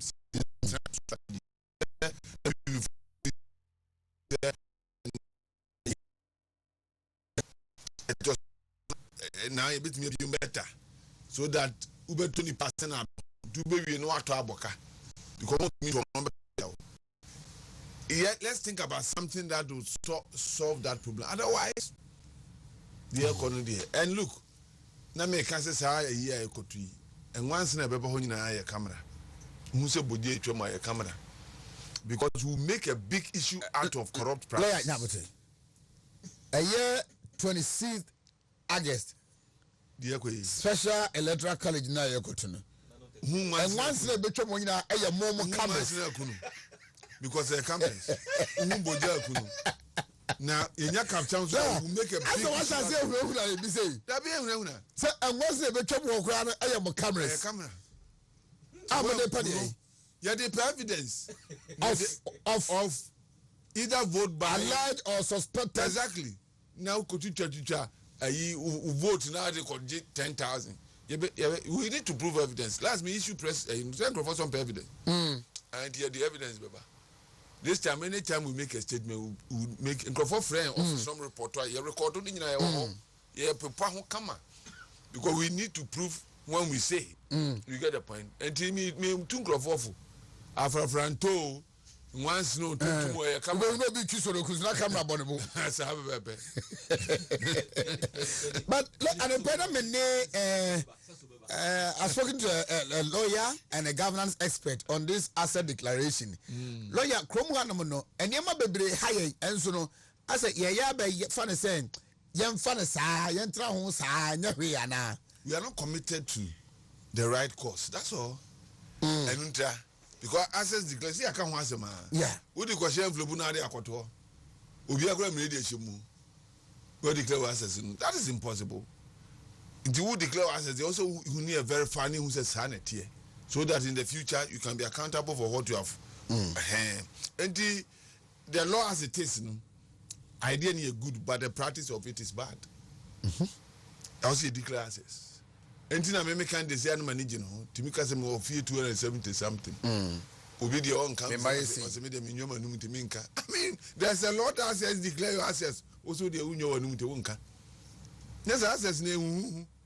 So, and last year, because I say, you put off for you, so when you offer you, Nipa say, on person will be or be. Hey, there should be because we are trying to protect the public purse. And unfortunately for us, there is a belief whether perception or race, say, Krofoko policies move yeska. Kuma no or say perception, say no correct. And perception should the ultimate policy now in Chine.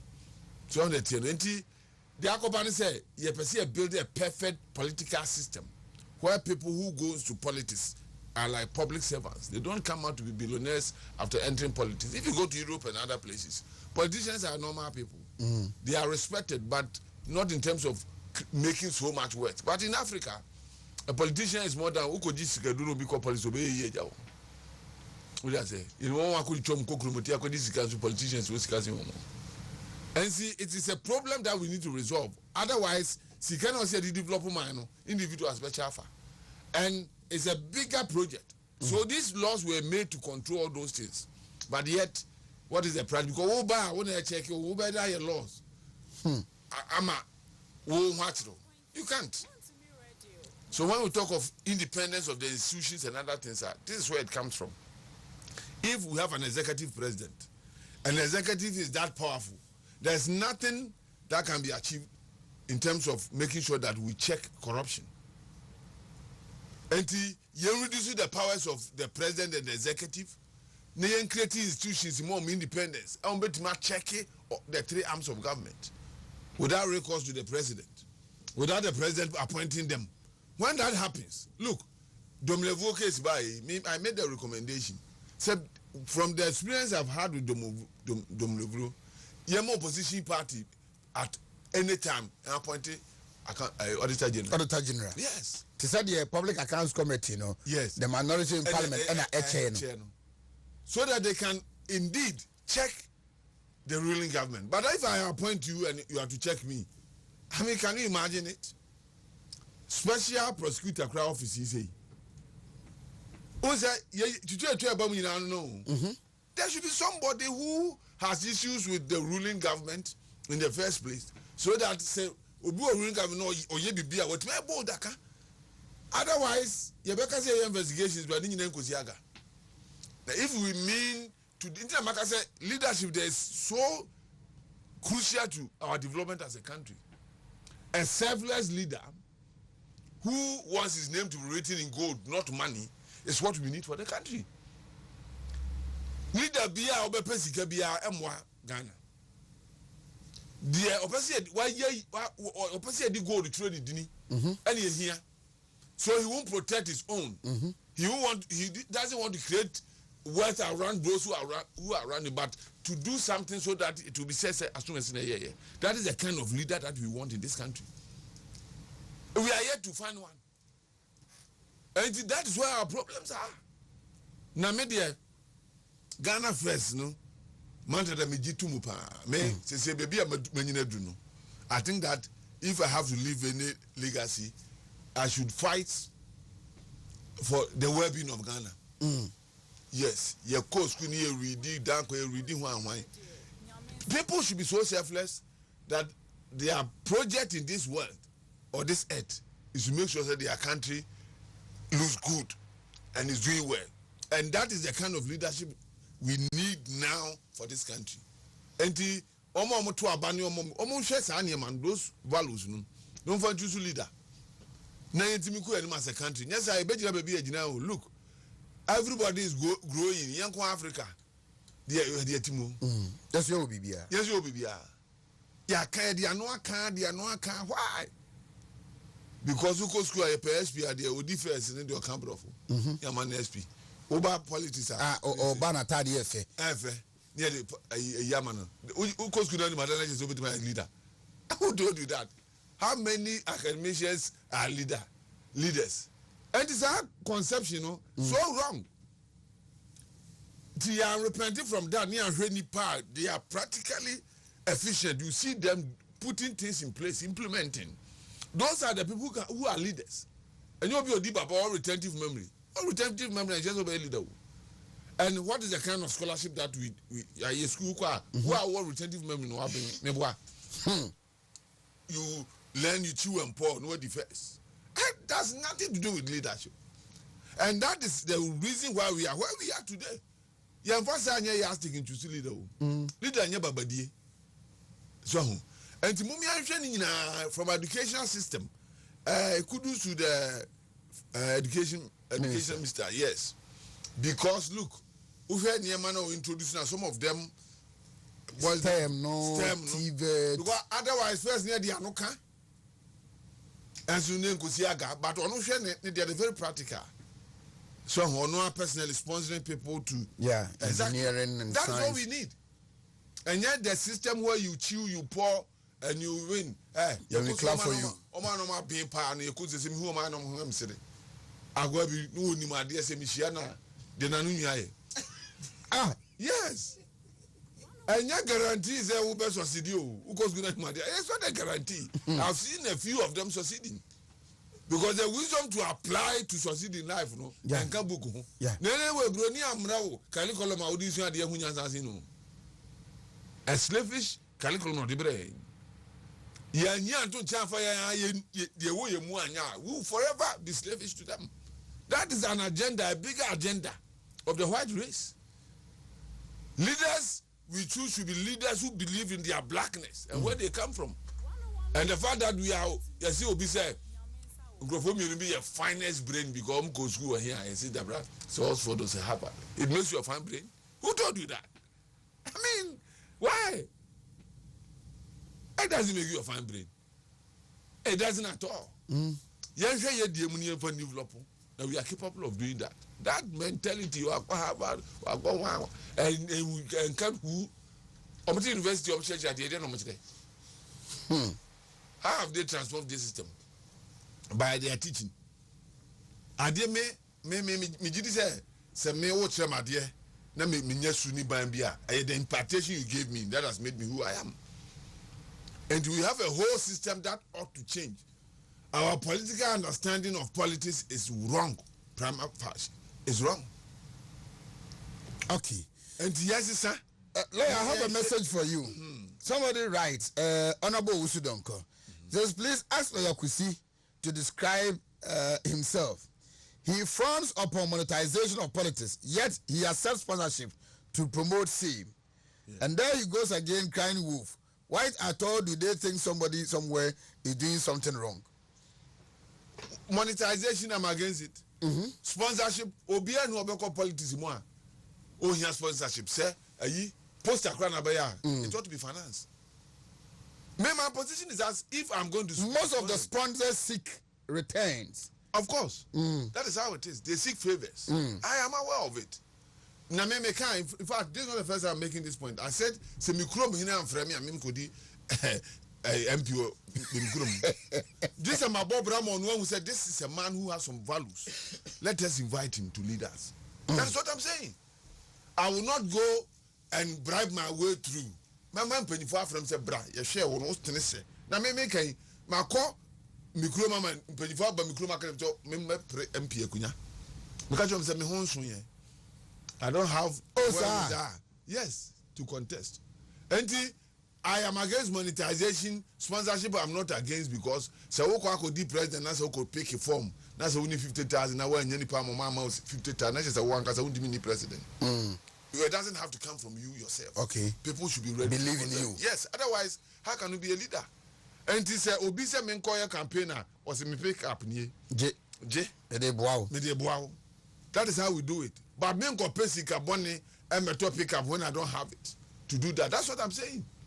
And so he should distinguish between monetization and sponsorship. They are not the same at all. They are not the same at all. Makan say, me call campaigner say me say. Delegates, money went on soon, no man. Nasa for Kankofia and your monetization. Okay. That anima? Yeah. Morning. Apum. Yamia do me hoyapa. A job to say. A job boko near my Kosuka cracker. Said ye expetia neko. Oh, okay. Ghana for your fupa. Do we really frown on these corrupt practices and how to change the system and make everything work as is expected? And I say, ye can ya noa ya na ya kwako. That's a declaration. Say homra ho. One who say was sorry because Kwame Oyedmo is a public officer. I will declare the asset in maybe me taking you on and I say I'm ready baby ho but yamfa na saa ne ntra ho saa na ya say the tikrum ana saa na tie adwuma we kura no esan ye auditor general na nkasa na adwuma say so ohwe ni nyina mu say nipa ese omo declare omo asset omo declare ese no so report on that ese report including the auditor general yeah himself or herself the one so report to there ese on report to there na say na adwuma na biaka nti me kai no say every year bia no on hwe say up to date na no fa report mra and also just all right so yes I don't know the painful no be and money be ho no more I say I'm refi say the last year on the report we but I don't know say no free auditor general side ne buy ya na say but you say you try to discuss same issue say nipa ne bi members of parliament ne bi edi omode aba bi muso emfa mai last year or early this year e discuss this ade no am I discuss you can say ebi di aba ebi emfa mai no what next ana yakoda ne ye hwe constitution ye wan farmer de odi aba no so no say de also odi ba no odi aba anase enye no odi ba no eno ano yes enti e was de also ohwe ya ma no kwan say ono anase mra na ma no tumi say ono na enye saa ne ma no say maya e was all the pressure esa at least all the pressure kakra ma nipa no say e mayo enti say ba minim de ekoso ho de na so e was e ba na ye to mra na ensesa no no de e was e di so ona me no na me de na me hwe ne say ase se de si manage sa mra no de me de madwen me say enkoye fi say no ase say that I can wo de yi ni komo omo e say envelope mu bi kra o mie so no me bow lawyer asset no emran define asset said ye o car o dying anade it goes beyond that be a former estate be asset and including your accounts yes your accounts yes say your asset we jabade and what is the idea behind it say the be ya wo ko na say ba say there's an accusation say what over enrich yourself a bit be envelope no so after assets emra o buy as against exactly your income just give it the definition then move assets definition okay any property or assets required under section 1 of this act to be declared acquired by a public officer after the initial declaration and which is not reasonably attributable to income comma gift loan inheritance or any other reasonable source shall be regarded as acquired illegally. So that is what the law is saying. Okay. So the idea is that say you should the other buy na say you na say niema na unya and the reasonably acquired that unko ji lo enu ebru adwene so uni loto bi aje ade okay that animal Razak maba ho oh say we say no no be say lawyer read ade bi mai ona won timi read hello ya no pay we dey do one read me ba one read and your interpretation you are just reading and the reading dey be at me read I don't cause quite no comprehension okay that animal it's the mention say sa asset declaration e say adwuma kese o nipa bebrebe a omo was a category mu no e say omo de ne ba omo de ba e wo say nya time a ye be controls ye be share time a o de ba ye no ene time a o free yes say parliamentarian e wo say time a etua no S gracia na mano no and send be to an S gracia mano yes what say we okay so you right or say after the declaration of the assets and liabilities what do we do after the appointees are finished serving? Do we purposefully go behind them to know what they acquired during that is the problem. Their term of office, or we just leave them until someone makes an allegation or a charge against them? The problem no and nipa de beba o but we adwuma no auditor general o friend say masa wa asset wa total up to date na et saying no what the ode ba na frim na fe what no abusa na say the balance na aka no o di say na ba ye uwie no say na wo ye ti de ode ba aka na frim ama ya hu say the aka de unya ye no e reasonably acquired say na lawyer e ready ye na ente sa o S gracia no kra na ye mfa ma ni nyina na say ye hwe say ye beto to sa na ma ni say ye no at the point ye betua S gracia no dia me gi say e be boa mankrofo abedikre because anya sa they say no dia kwen say owie ya no ko o de say general mfre no e ma me yesa account no e say o ye account on your own asset anya sa mra no enya adwuma wo de ade aba owie ye no ye hwe say de onya ka ho na reasonable nipa bi anhwe enya sa adwuma no obedetimi faso obi ani sa de no so enti na last na make say sa say asset declaration no si etimi ye controls our buying systems no year sa asset declaration who here because it's ka be kwa go di obi ho a ana so be sika it's a system no eno manipulate no eno afa sika eno anya na system no ya twetwa kwa no a untimi nya sika na wo di akakwa enti asset declaration no kura no ya emfa so bi enu won se be ha ye be wura eti yenye controls our systems no na obi nya sika onya kwan fa sika a ye easily wonya sika ban sika fa. Why are you concerned about only public offices? There are individuals, private people also so no what one na na kan and now we say hey Joe real there the sika the cars nyama the like kind of lifestyle. Why should it end at public offices in Kwa if indeed we want to sanitize the society? No, dear, private person there, in fact, difficult.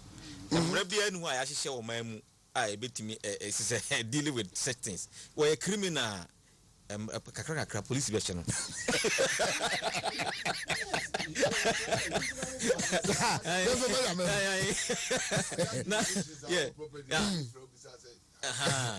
Yes. So reasonable suspicion is any power or be dealing with drugs and as a bisa fine. Because and son will be a private person will be a boomer and I send if you good be your visa and now say or cotton young family say me to bet and I say facility be a krumha apartment TB as a hotel you be and metako di honum.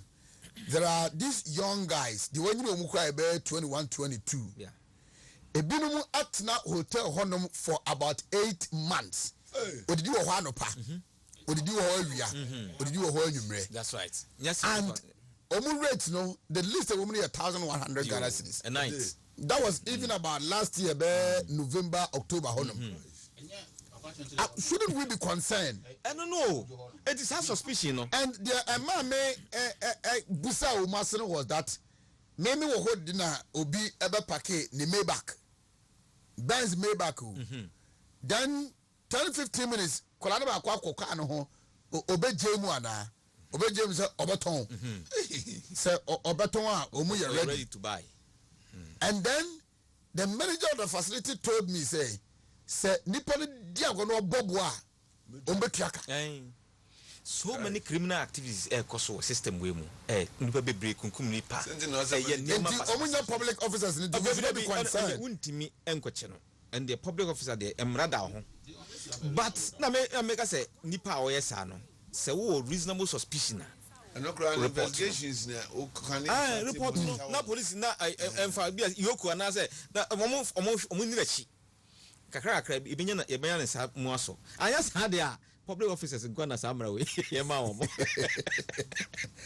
wow zanati eti ex-gracia we no de ken tie no to ex-gracia and sana o sa beka asa declaration yes ken tie to ex-gracia and sana o sa beka ex-gracia no obey sa account no na fi ya satisfied say oh wote ansa na yatua ex-gracia ma that's how they are and when they from my can sa akeke Razak na sevi me dey dey be lawyer Razak my friend ya opedia so hana you know me pia manimra for me nka so emra for say amount camera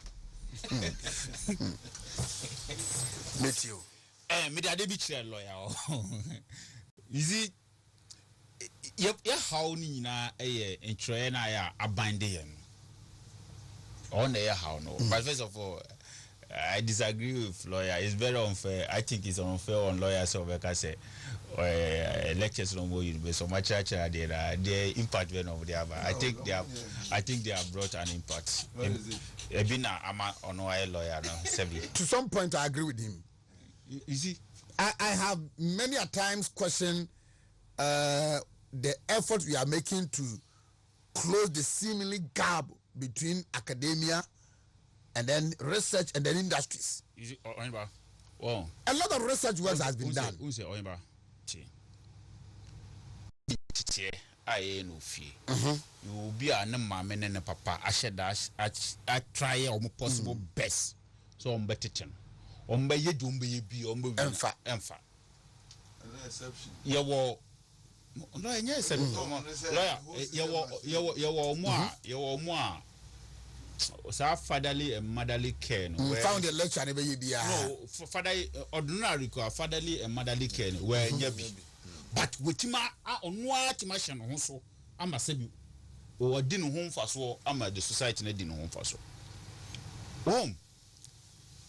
when we start schools any other day doctor to so a lecture do obey bia waye do obey bia no doc waye but abofra no say na me pese me kono say no be who say the no I me catch you say me call Christian service for from tama you do say na you also you special entina this change of curriculum na kwan e for so ye basic schools many john no it two stage na also a specialization. A lot of my colleagues didn't know the reason why they will be choosing human resource or marketing or banking and finance. First, banking and finance were not more here, Mister. I did not choose back global. Also, banking. That is the orientation. I think we still have to do a lot, but unless your lectures are here far a guy or my idea, or my idea, and I'm a lawyer, you guys are lawyer. Doctor was not trying to major rape case. I'm a friend lawyer. So, as a declaration, Media David Chair lawyer. Yeah, we continue to say, I insist some run one coin anymore. We'll keep on going. As I'm running away, I jet to Mr. Emra Wedi, and me, Yajuma said, I was a Yanutino. As public officers, your friends, holders, Declaration of Access and Disqualification Act. Declaration of Access, that's section 1, number 3. What's it? It shall be the responsibility of the officer required to make the declaration under this act to obtain the form from the office of the Auditor General. It shall be his responsibility. It shall be. It shall be, sir. It shall be. No matter say a lawyer mu na mo call Supreme Court. Say your friend. Na say na my lawyer mo call Supreme Court. Say about me different interpretation of Isha. I am ra and I am ra. That interpretation of Shano about I am ra ene. Obi abeti be gina so. Including this your friend say public officer here can ask me. Obeti me gina so no say they argue. It will take us another month. I was looking at it shall be the responsibility of the Auditor General rather to enforce the law.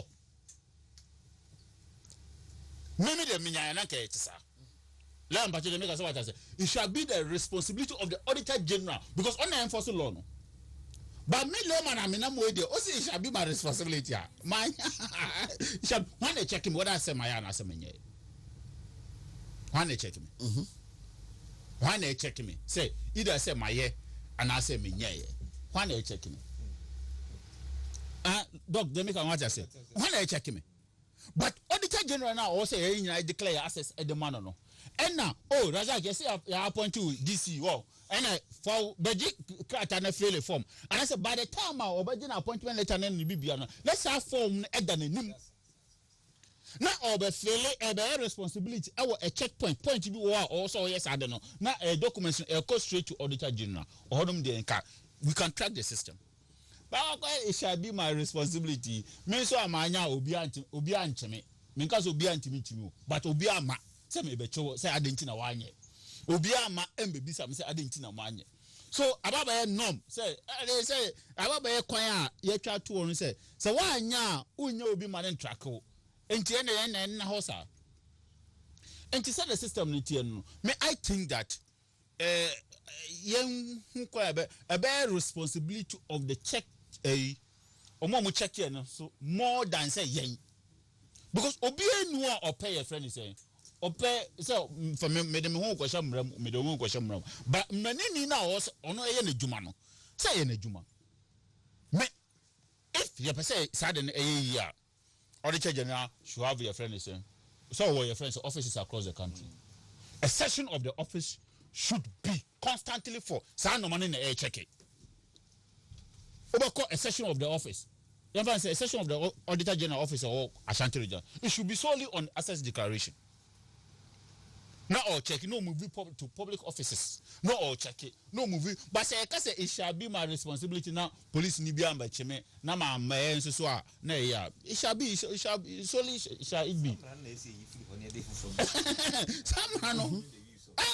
It shall be my responsibility. Yes. It shall be my. I know. Say it shall be my responsibility. But me nye. Obi aso me bisame. Obi me bisame. So I think Mejidi pa say me de menya mrani the constitution ya tro bi am ka. Me say atro brofo enye Greek kasa but me ntiase. Mejidi pa say lawyer mo when they meet. Could it be sir a section of the Ghanaian people who seem to me hold some people accountable because we don't really understand what the constitution is and I say me GD power say only one people for and only one group of people na do my target na de bia ya super any police the police already that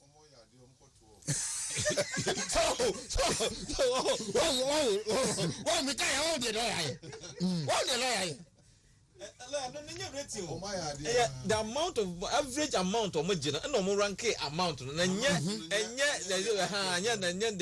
rate of money. That's what but if you're more corrupt, you receive more. You see, corruption. Say, Dr. Man say a perception. Yes, I agree. A perception, but. Is it not that when we are not beneficiaries of the same corrupt practices, because I'm for featuring and I say I'm haunting, you feel anybody who's involved a corrupt person, but if I want to say one beneficiary, they are, we feel say the system is very okay. Even in our party today, boys in the girls you're moving, test confui, Obia Godfather. A sacrosanct. It is assembly it is say once the person of father honor a godfather or a godmother defend it. What otherwise no or you think otherwise no we are an enemy and you will forever remain his or her enemy throughout and to ensure the substance of the issue or how he or she will appreciate it once he or she is a beneficiary or support it. The issue of corruption. Issue of corruption. Do we really want to fight it? Yeah, you see. Yes. Well, I don't. They fight you. Now you yeah, fight you. All right. I catch a lawyer last week. You see, yeah, fight it. But the perceived fight, you know, I will form. And I too much about it. And money said the money can change. Said yeah, fight, you know, the perceived fight, you know, or you know about our form. Why would Ghanaians say we are not fighting it? Ghanaians will say we are not fighting it because they say Obonwu say ya court public office and the general hui ya prosecute, you know, clearly. Auditor, your friend say public account committee. Papa penny and I'm mammy penny pa sebi. Wako school the Dr. Muya Kubi. Wako your kind of books mouth the books with my dem hammer. Near coca idea why your public account committee pa na ushe nipan pa. Then public account committee members need to catch and say pa chona for born chow. But sir, I hope you know what goes on in the public account before they even sit there. So we are not candidates, but Obia or Hinba, I'm telling you, both political parties, we are only saying that we fight corruption, but we are doing minimum. Kakra ene. Adana make us a friend say, Papa, your friends, OSP, you say, I say, it seems he's fighting cases. He's interested in fighting cases of Belus. Oh, you think so? Yes. Such cases serious no He's interested in fighting cases, sir. obi lose. Cases are many lawyer there, but ordinarily, when you look at the government of the case and the choir first year, you say, what is his interest? Dear partner, the bay and all the cast every year. Lawyer, do you think him? When I lawyer? The tenant maker said he's not as independent as we want him to be. Why? Because he was appointed by somebody. So yes, he has to work. But in summer, national security issues also agro de no akofa no prosecute. Yeah, Kumasi jobbing case you call court and lawyer free can look at the cost. I fly to Kumasi over MC prosecutor MC. Why they say there was an alleged say with Twiska. There was an alleged say with secret. How would you another send and process that office no pretty? Very independent as the law says. So to the extent that when they hear of any corrupt practice, they will go in and do their own investigation. Prosecute and report it at and say, we went and saw this, we prosecuted, and this is the results. So it is not up to anybody to give them pressure to go to court on whatever case. No, so more prosecution powers, yes, or more. They have powers to investigate and they have powers to prosecute. So if you're telling the attorney general, the law said they should report. Okay. And the outcome of the prosecution should be reported to the attorney general's office. So, but this is a case. There are several, unless a case there never out. No, in some investigation. Otherwise, there are a lot of cases. If it's a case of interest, Yemfani say government go to bus branding case. Something that somebody has even confessed having done wrong. Is that enough punishment for the person? That should have been something for us to see. Say they are working. Parliamentarians got double salary. Haven't we said it? Isn't there an interest? Now when you do now will be called 2 years kasi and 2 MC mana osimachina ko jina ko say and I say obi akoro report obi case o court issue kakra bi okay Razak me ba issue kakra bi won say case ni a reporter ma OSP jobbing case ya reporter enti just let's imagine say we say case ni enye big beyond one wajato we net aguso kanokre but and the lawyer is saying that there are cases of national interest than that one. But he seems to be silent. The have an issue with look at this government official one issue. Say it is on your table, you are working on it. Look at the pace he's speaking to Ghanaians on what he's doing. And look at Cecilia Dapa issue. I was hearing Rika says, yeah, you're going to Ghana's account near the so you see, and you know, so Rosaman Hokama, there be a car, something I know, as about the Yano. Doc, what that remove? Then I make can say government official one, Bas Brandon, and Cecilia Dapa issue, Sebi, Mammy Sisla. They ain't part of national interest. They ain't part of the national interest. They ain't part of it to me. Actually, straight now, because where dear or my sika a womb. They ain't part. Mammy Sisla about or sicko, this is go. I done them. I have. I know. We also scatter them. We also scatter them. Serious matter. Who do you first ask canon to them? So how does ask canon bank crisis say some discover we to bank at in bulk in the but does the law tells us how much we can keep at home? At home. But but the quantum no suspicious. Suspicious. Then they have to invest. Suspicious. So the suspicion comes from where? What are remove? Any doctor? When is the suspicion start? I don't know report when is the suspicion start? Say a D1 year grants and ever public. So when is the suspicion? Last October or so. Public me person me doctor Semnano.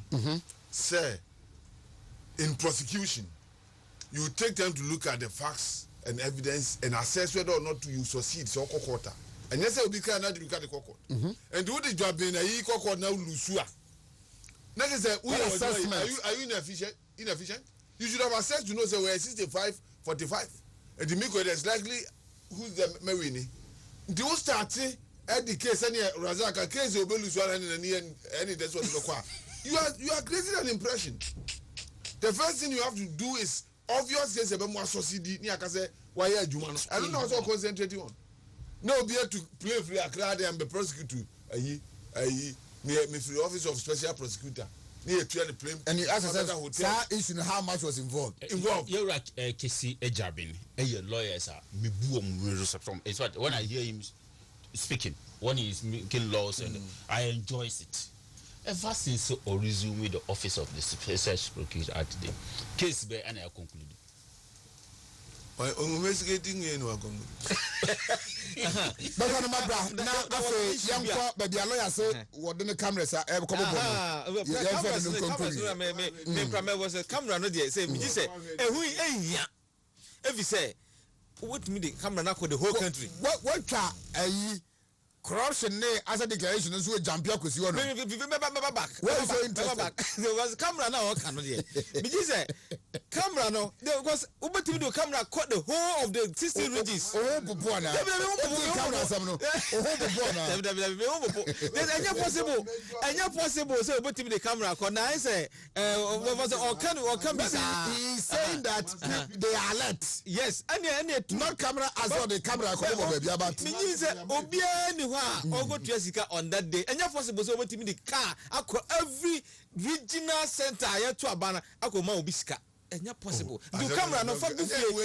Na say for camera no goofy. Na say Abana ye betun ye. And no America and they say we are vigilant and they here pa. Yes already Sasone kill it in the spirit that. Now I know can some be. Say what say auditor general. Something like maybe free auditor general no can say and can appointment okay we are from opposition party be the special prosecutor be no from opposition to be frank na dwe ho a me de me na nya adwen because the kind of politics they play the hand so what the sa auditor general come opposition na opposition appointing say ya ono so allegiance and to honor so by there we hear the honest and just what mean just had I know say ma so and please and sanity sa want me say government can me appoint there opposition so ntimi nye and think am dem suggestion say and the informal professional body of say ICA. Do we have an independent professional body? Yes, ICA Ghana not affiliated to any political party. No. When you give it to the professional body there me be possible. And I don't make can say me don't be pamabo me say adwuma ye about 98% of us use the media platform to prepare your political future. About 98% of us. Oh yeah, true. Do na. Either you want to get into politics and we use you as a conduit and answer or appointment be no I better am close to nachi. And you know there is no independent journalist in this country anywhere. That's right.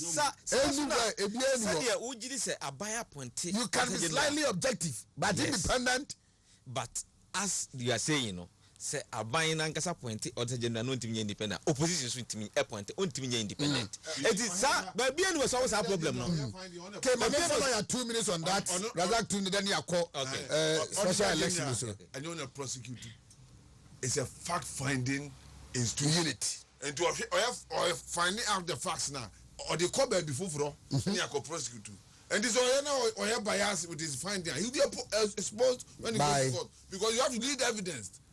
The Obedi said, or paper facts said, one can say what the government being incriminated because for Bokrono. When you're here, what do you mean fight against you? And the facts are facts. Yes, that fear and scare should not be there. And in fact, what is the purpose of it? To check the system. Is that not it? These institutions were made to check the system. Now see, system, the government now pointing on one checking one. That is that we don't meet any scrap of the office of the Auditor General because he's not auditing anybody. Is it lawyer? Razak, close the chapter on this. Now you move on. I bet your minds in go back to time and now dom level Auditor General.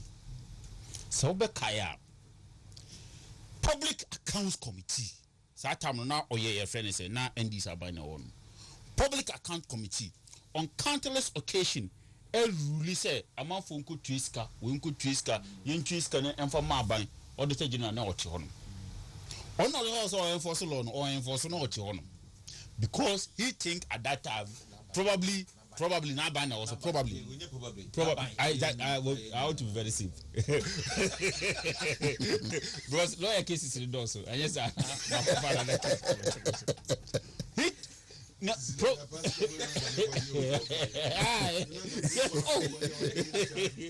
wow probably now the decision of the public accounts committee no in favor no even to the point occupy Ghana court issue disallowance and surcharges the man was still reluctant to go and take that money. But the change of government pay won suba no started so I agree say you be independent but say for an opposition lead person bar it becomes another security threat to whoever is there. Appointment by opposition person. So you need a qualification first and the opposition will appoint you. Nancy or any people if I can bro for side or a judge. No my way, starts around. Pass it. Yeah, the opposition. Exception. Oh, opposition party for Ekokase. Yeah, Panam now be Attorney General last of be. Justice. Chemistry out. Just imagine the VC. Okay, me da say about non-crop permitted the sandwich. Better Samsonoma, Namia Duma 26. Yeah. Saturday week. You call KNUST Law Faculty. And Ashanti region. There's expected to nipa 119 and Ebishia ho na omo akotoaba na omakoi nipa numua yebehe se omo ne beti mameki the list na half of obato no omo pastoral center ewo half honom bono for so beto no pastoral center half obato no go so bono for beto no sunyane bono east ebeto no Techiman, Kukuruku Social Center, Central Region, Betuno Quadrangle, UCC, Cape Coast, of the Eastern Region, Kofodia Secondary Technical, Greater Accra, Betuno YMCA, Adabraka, Northern Region, Betuno College of Education, Award Tamale, na Northeast Aton, Nalirigu Senior High School, Savannah for Betuno Damango Youth Center, Upper East for Betuno Bogatanga Technical, Upper East Old UDS Campus, Awa, Oti Betuno Dambai College of Education, Votha Region Catholic Secretariat, Bishop Kunin Center, Western Region Between Great Water Credit Technical University, Western North Pastoral Center was here also, and the national headquarters, Diano, Ebeye Asalam down. Tinyami Adma 26th, Yukoyini Pendum, na yede ako 4th November, a tentative date. Yeah.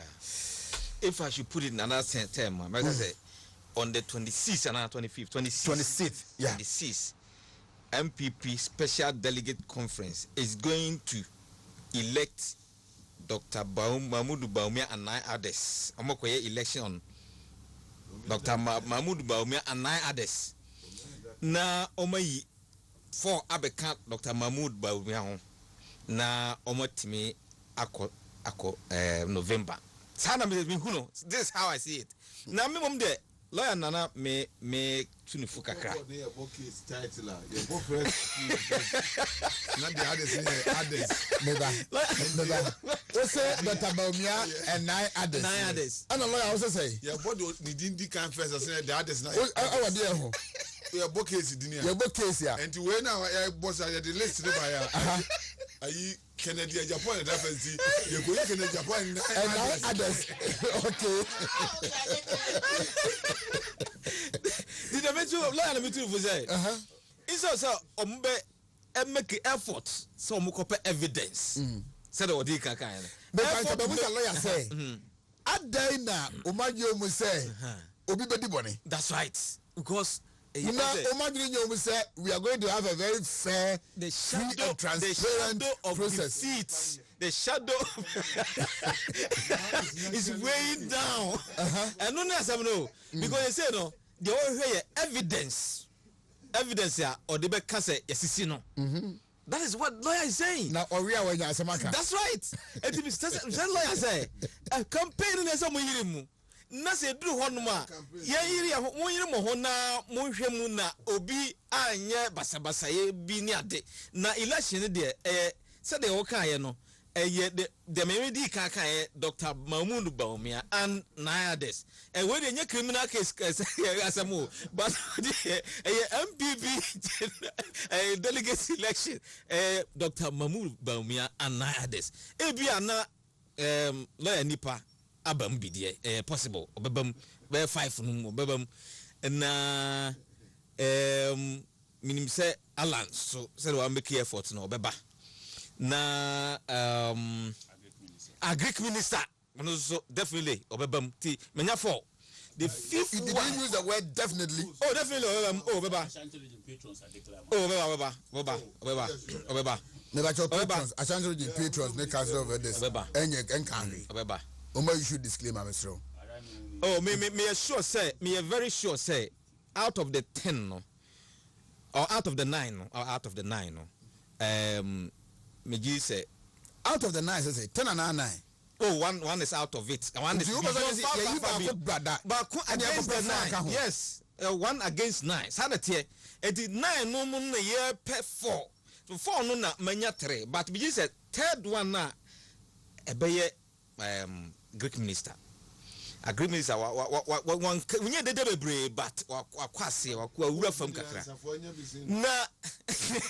Na fifth one no ebia na community Japan abewurem on the 5th no ebia obewura once why the pa but wayama kasa na waka no wayama ne ho ayahi oh and any problem kakra kasa na waka bebre no wayama ne ho ayahi but at least we know that we have 3 omo ebe ba but vote no ebe skewed pa heavily for the first person I'm about the no Dr. Mahmoud heavily for skewed obi the best skew no sana in favor of MPP for 5 juna na say a natural skewy no a natural skewy otu ani hwe wiemu a say MPP for no for madwene o ma for mo ho adwene awie o ma hu say we ne beko na mom no we na kwese mrada ho say ye to a ye say yi nipa for obi ka ho but ye kwa ebe heavily for 1 na kakra o ma cheche de aka no kakra for the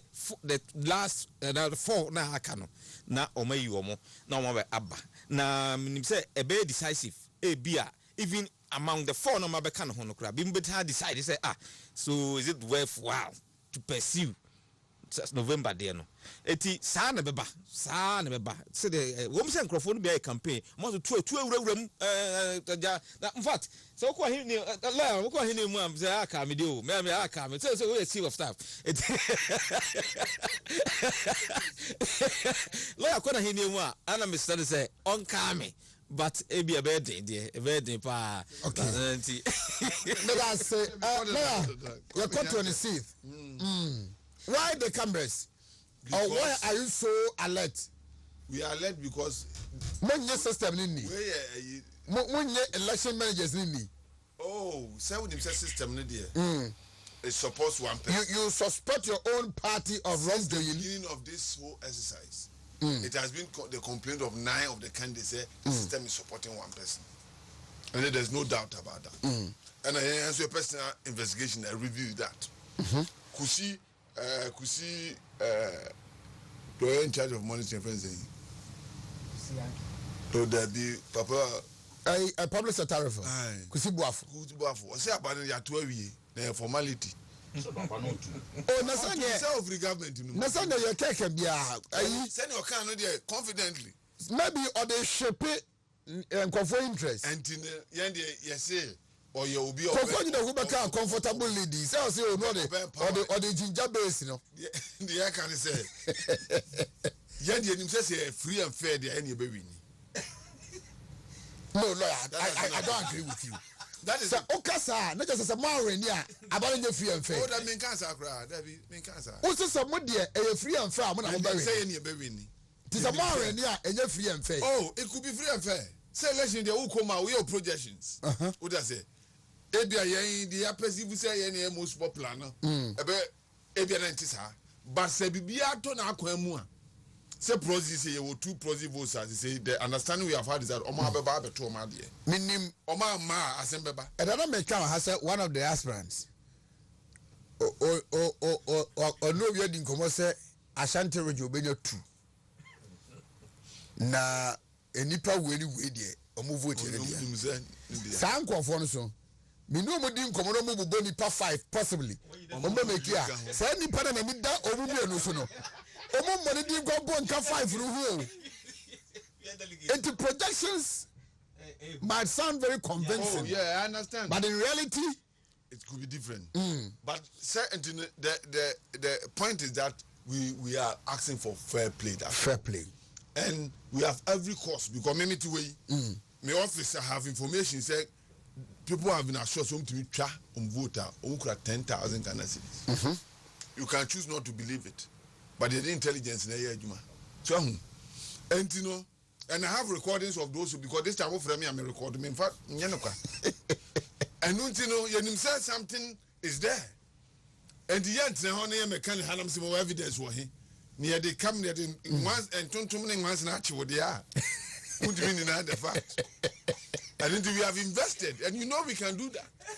Say a percent. You set the precedent. I'm serious about this because it's coming from you. Yes. I mean, yes. Yes. And the more my imagine say more for yes animal muntaso. Because about special prosecutor and prosecutor. Hey, you find ni agro kura. Ya ni if you di agro ka. Nine. And this van ye di besi wa ni ebiem yiska. Na o di besi na wi. O di asem we call special prosecutor wa. Will not add up to one of the cases that I won't hear with the oh than the government officer want the mass grant the case will speak for itself. Anybody could come one of the easiest cases to prosecute. When you have real evidence, hardcore evidence. The easiest. No credibility as answer no prosecutor any credibility. I don't know say credibility now. Oh, now tell them go for he hasn't gotten any credibility yet. Do you see him as the governor? Yes, the onus is on him to prove as otherwise. Otherwise, that's what we will say. See, the man in there say, or buy a dinner while. Investments in a Ghana, I am given away. To more than 21 once and evidence. Now, evidence, that's a part is evidence notwithstanding, they will still do what they are doing. Then we advise ourselves. The Masanka said there's freedom of association in this country. Yeah. Per our constitution. And every party who is mindful of victory should be conscious of that statement. Sure. And you say any biakwa, say change. Mumi anyan fairly. Contest me candidate or a politician or contest na so lose fairly. I'm not sure he will ever complain. Now say Uncle Fortia to Ayampia, now say Akoya Lotus in your friends. Of course, two Ayampia so busy was see or yeah, Juma we no afraid patch. Or no a politician to not here. Or can some new years a barb or a patch. Because the name of 2 years, or no one himself, dear Ash. So then again, say, will be a Juma. Why don't go call parties for the person? No, maybe I say, or see what it is, Juma.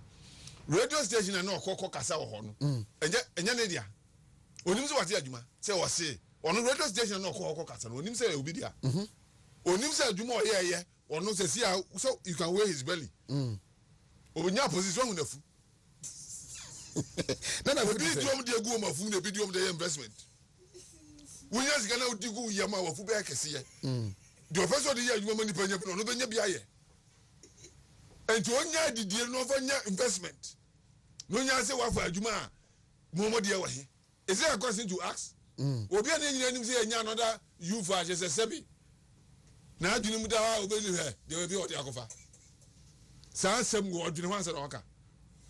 We just gonna do on TV, we just gonna do a form of Fubeck here. Obi the moon, Yamu can I say, and you're or the investment. What cause this year? What could did you for why you said that? Every be employment. Who seek a road to be employment or lotus? Okay. Could be any money be here? Are you seeking, sir, after first hurdle, no? Bia, move free money, ka 5 no crano will come out some sort of alliance, and oh, send it obvious. If you look at the petition that went on, obvious, much as uncommon as say, and common order that we are friends. And we want the right thing to be done in the party. And you know, one more Miss Dominion position, the change now, Yanko Honey, one position, a door to see him. Okay. And or Makasa. All right. In fact, the benefit, the victory will be beautiful. Beautiful. Ghana will be happy again. Can you imagine Ghana with Kennedy Japan as a president? I'm saying 3 days now. There will be celebration in Ghana. Sir. Ghana will rise again. President Kofod Yenebi. Yes. Ghana will rise again. Razak. Contest, but the main pair in contest when we start accusing left, right, center. When we start making comments like the system is not favorable. May I think, Ohenba, this process is one of the fairness process very fair. The process is very, very, very fair. Election. You call election in we Emma Obi Esu say the system was not unfair. The system was fair. Then Obi say Obenya bibi. Obi Egina so aka but o carry on answer na asem na o kan say kwan bi so to adwumi asomu kakra ebi wo o kan say just for public sympathy on be say na makache wo say some people know they will get zero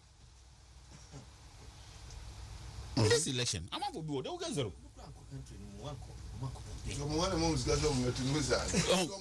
Some people probably but some people know they will get zero because so hear a yini we are election we are here especially special delegates for head office no all former national executive ebe to abani so technically ufa you recommend Japan utim 4 or 5 busy probably obenya. Wow. Also, all right to vote. No, all right. No, all right to vote as a former officer. Yes. And then he has a proxy to at least two. Wow. Now, Obia only side ni be crown so. Obia said you and me kind. I want for say, me from Massa constituency election. Parliamentary primaries will lose. You don't even have the firm gram of the constituency. So your constituency chairman might not even vote for you. Your constituency chairman might not even your campaign for the final ones. You know, some tomorrow. Say you go around say your constituency chairman. And I make a man for say no. One, who constituency chairman on to Abanema. So how do you get into the 5? But delegates there, you can't predict them. Yes, you can't predict. It will be a 5 or 10 votes. Or it will be my Abeka 5 in this. No. Mr. Obi bet 1 4 no Abeka. Obi bet 2 Abeka. Obi bet 2 Abeka. So, until I make catch a lawyer of and say, I don't write Kobina phone off. Oh, final. So no 2 that. Oh, 2 that. Or 2. And or Otuko Prozi. So why not 2 now? Oh, 2. Why not 2 now? And they investigate you. Why not 2 in the area? Why not 2? Special prosecutor about go to quad. When you're 2, I would rather investigate the election. No, we will investigate him because no. Say we only the man said you can't ban and so number na eto ye na no when you 2 then we will investigate the process. But say you can't na say nipa 40 na eto na nipa 40 ato no when you 2 we will investigate him. It's all too malan. No, maybe guys I mean I don't know. I don't want to go there. I don't want to go there. but lawyer who say obi to be but or no dey run for home but obo to am obi e dey make case am alliance that ne popularity no so this time when they did it no vote vote and me my papa ya me pese me buani so no da kala on next time dey na bifu obi ginam or to be by how to man. Hey, this is serious. But it's crucial as well, strategic. Sorry. Council. But made be a friend say they make can say the issue of corruption the other day and then vote by any other. Then last week na me lawyer council. The moment I obeka say umu big case canon and you say vote by him because enya obane no. What you so be politics so onko toba. Ntija no onko toba. And I guess adete. Nanzenya omo ba three contestants na omo ba around nyina. Then probably so munya we vote by. Probably. Probably. Say. Probably omunya ba. Okay, so bia meska. Yes, probably. So me am pese me hwe honum bebre. Because then enye nipa ba ko na yes ade no. Enye nipa ba ko na yes ade no. Obi aye bi, but bia usi council. Did they need the doors no? Who is on and I'm saying the doors already. Blue. And you feel that or vote by. Wow. And I enjoy criteria so to say. Mobi and Jake come and say. Criteria to say. Mobi case come and say. And he made the minimum no. But Mijidi said the process, at least, let's be fair to the national executive. The process has been fair. To me, so far, I think they've done well. They have done well. Except that, we have done Ura Yamwa. So, Wontumi secretary and this spokesperson now, Omobinye. Because I don't see why, from day one, I bought the basin, may my friend are on fire. You also have to update us. Maybe a but our listeners, our watchers, viewers, you want I think so pressure the ma committee aka hono moduma na ye kamasa that make them effective. It makes them effective. I was very happy about concerns the way you were all ready to support the process now. Yes. Mu bi dia na ma prompt you mu no. Ma boa ma omo so at the end of the day 2 years. So no be nobody obedi kra na. You don't have the opportunity to protest. But and also so as I'm making your friend is saying committee no very effective. They are listening. They have listened to the complaints. They have listened to the concerns. They have shaped it. Okay. So, Dr. Ma, yeah, sorry. I can't say. Me catch say chief of staff say ka. And can't say me am chief of staff. Oh, chief of that lawyer. So what shall say your appointment? Oh, yes. So what do crowd what come on who appointment? I mean that. Say can't say what Kennedy. Say go in your business no. No nyai sa presidential one best say no. Na kon to BMW. I sharply disagree with you. Oh, but me the imagine no. Quote me yes ha come ni beje ho pa because we BMW side in say quote me to BMW a new model na bana come ji say be boak me Kennedy. Enti still me ji say chief of staff bitman na kan ho asem. Omunye de debre ade no de asi de asiewe is I atwe no krata mu dada atwe no stars de asi bi asi enti munya botre going forward de be si bia no miemfa anigye ne say lawyer yako edasi say atiefo tie omunim de yako afia also ne die ni nyina ne say no can no vote. I feel on the idea. Lawyer, if you say, I'm not looking at the poor man, won't trouble. Nipa Brento. Wo. Nipa Brento. Lawyer, wo. No can. It's a vote. Look, that's all. Friday all night. Yeah. What night, no? Yeah, but bumpire. Yes, yeah. Now, yeah, Friday we are. But what Maba. Gospel Light Assemblies of God, the Chemso. Asoren kwanta ho. Oba 9 o'clock near the 6 kiti. Yeah, bonfire. You see, prayer is when the earth seeks heavenly intervention. We are prayer is when the earth seeks heavenly intervention. It is only when you can use your senses to do something that you call upon heaven to intervene. And the Chrome just had in your mocoso. And the campaign. you raising objections. You toy your cameras. I can't and yes, MPP. Now, you're 12 and you're offering about Quay. Offering me make you put charge of the offering. I pray finance the tinti. Metimika we are. We dedicate it to children's home. Lawyer William Kwesi, a senior lawyer, our Dominion. In fact, one of our respected lawyers in the region, not even the region, but in the country. Very honest. Which my assembly to my back. Sorry. It is me person me Dr. Ayadwin say a very well known that the first 5 Dr. Bayan is going to be the leader. He's going to lead the first 5 with a very wide margin. A very wide margin. The first 5. The perception with politics, it tells you how it is. Okay.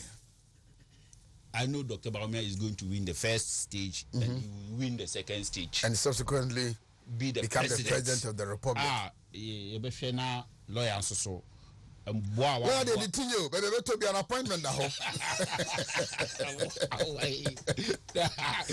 So me is good.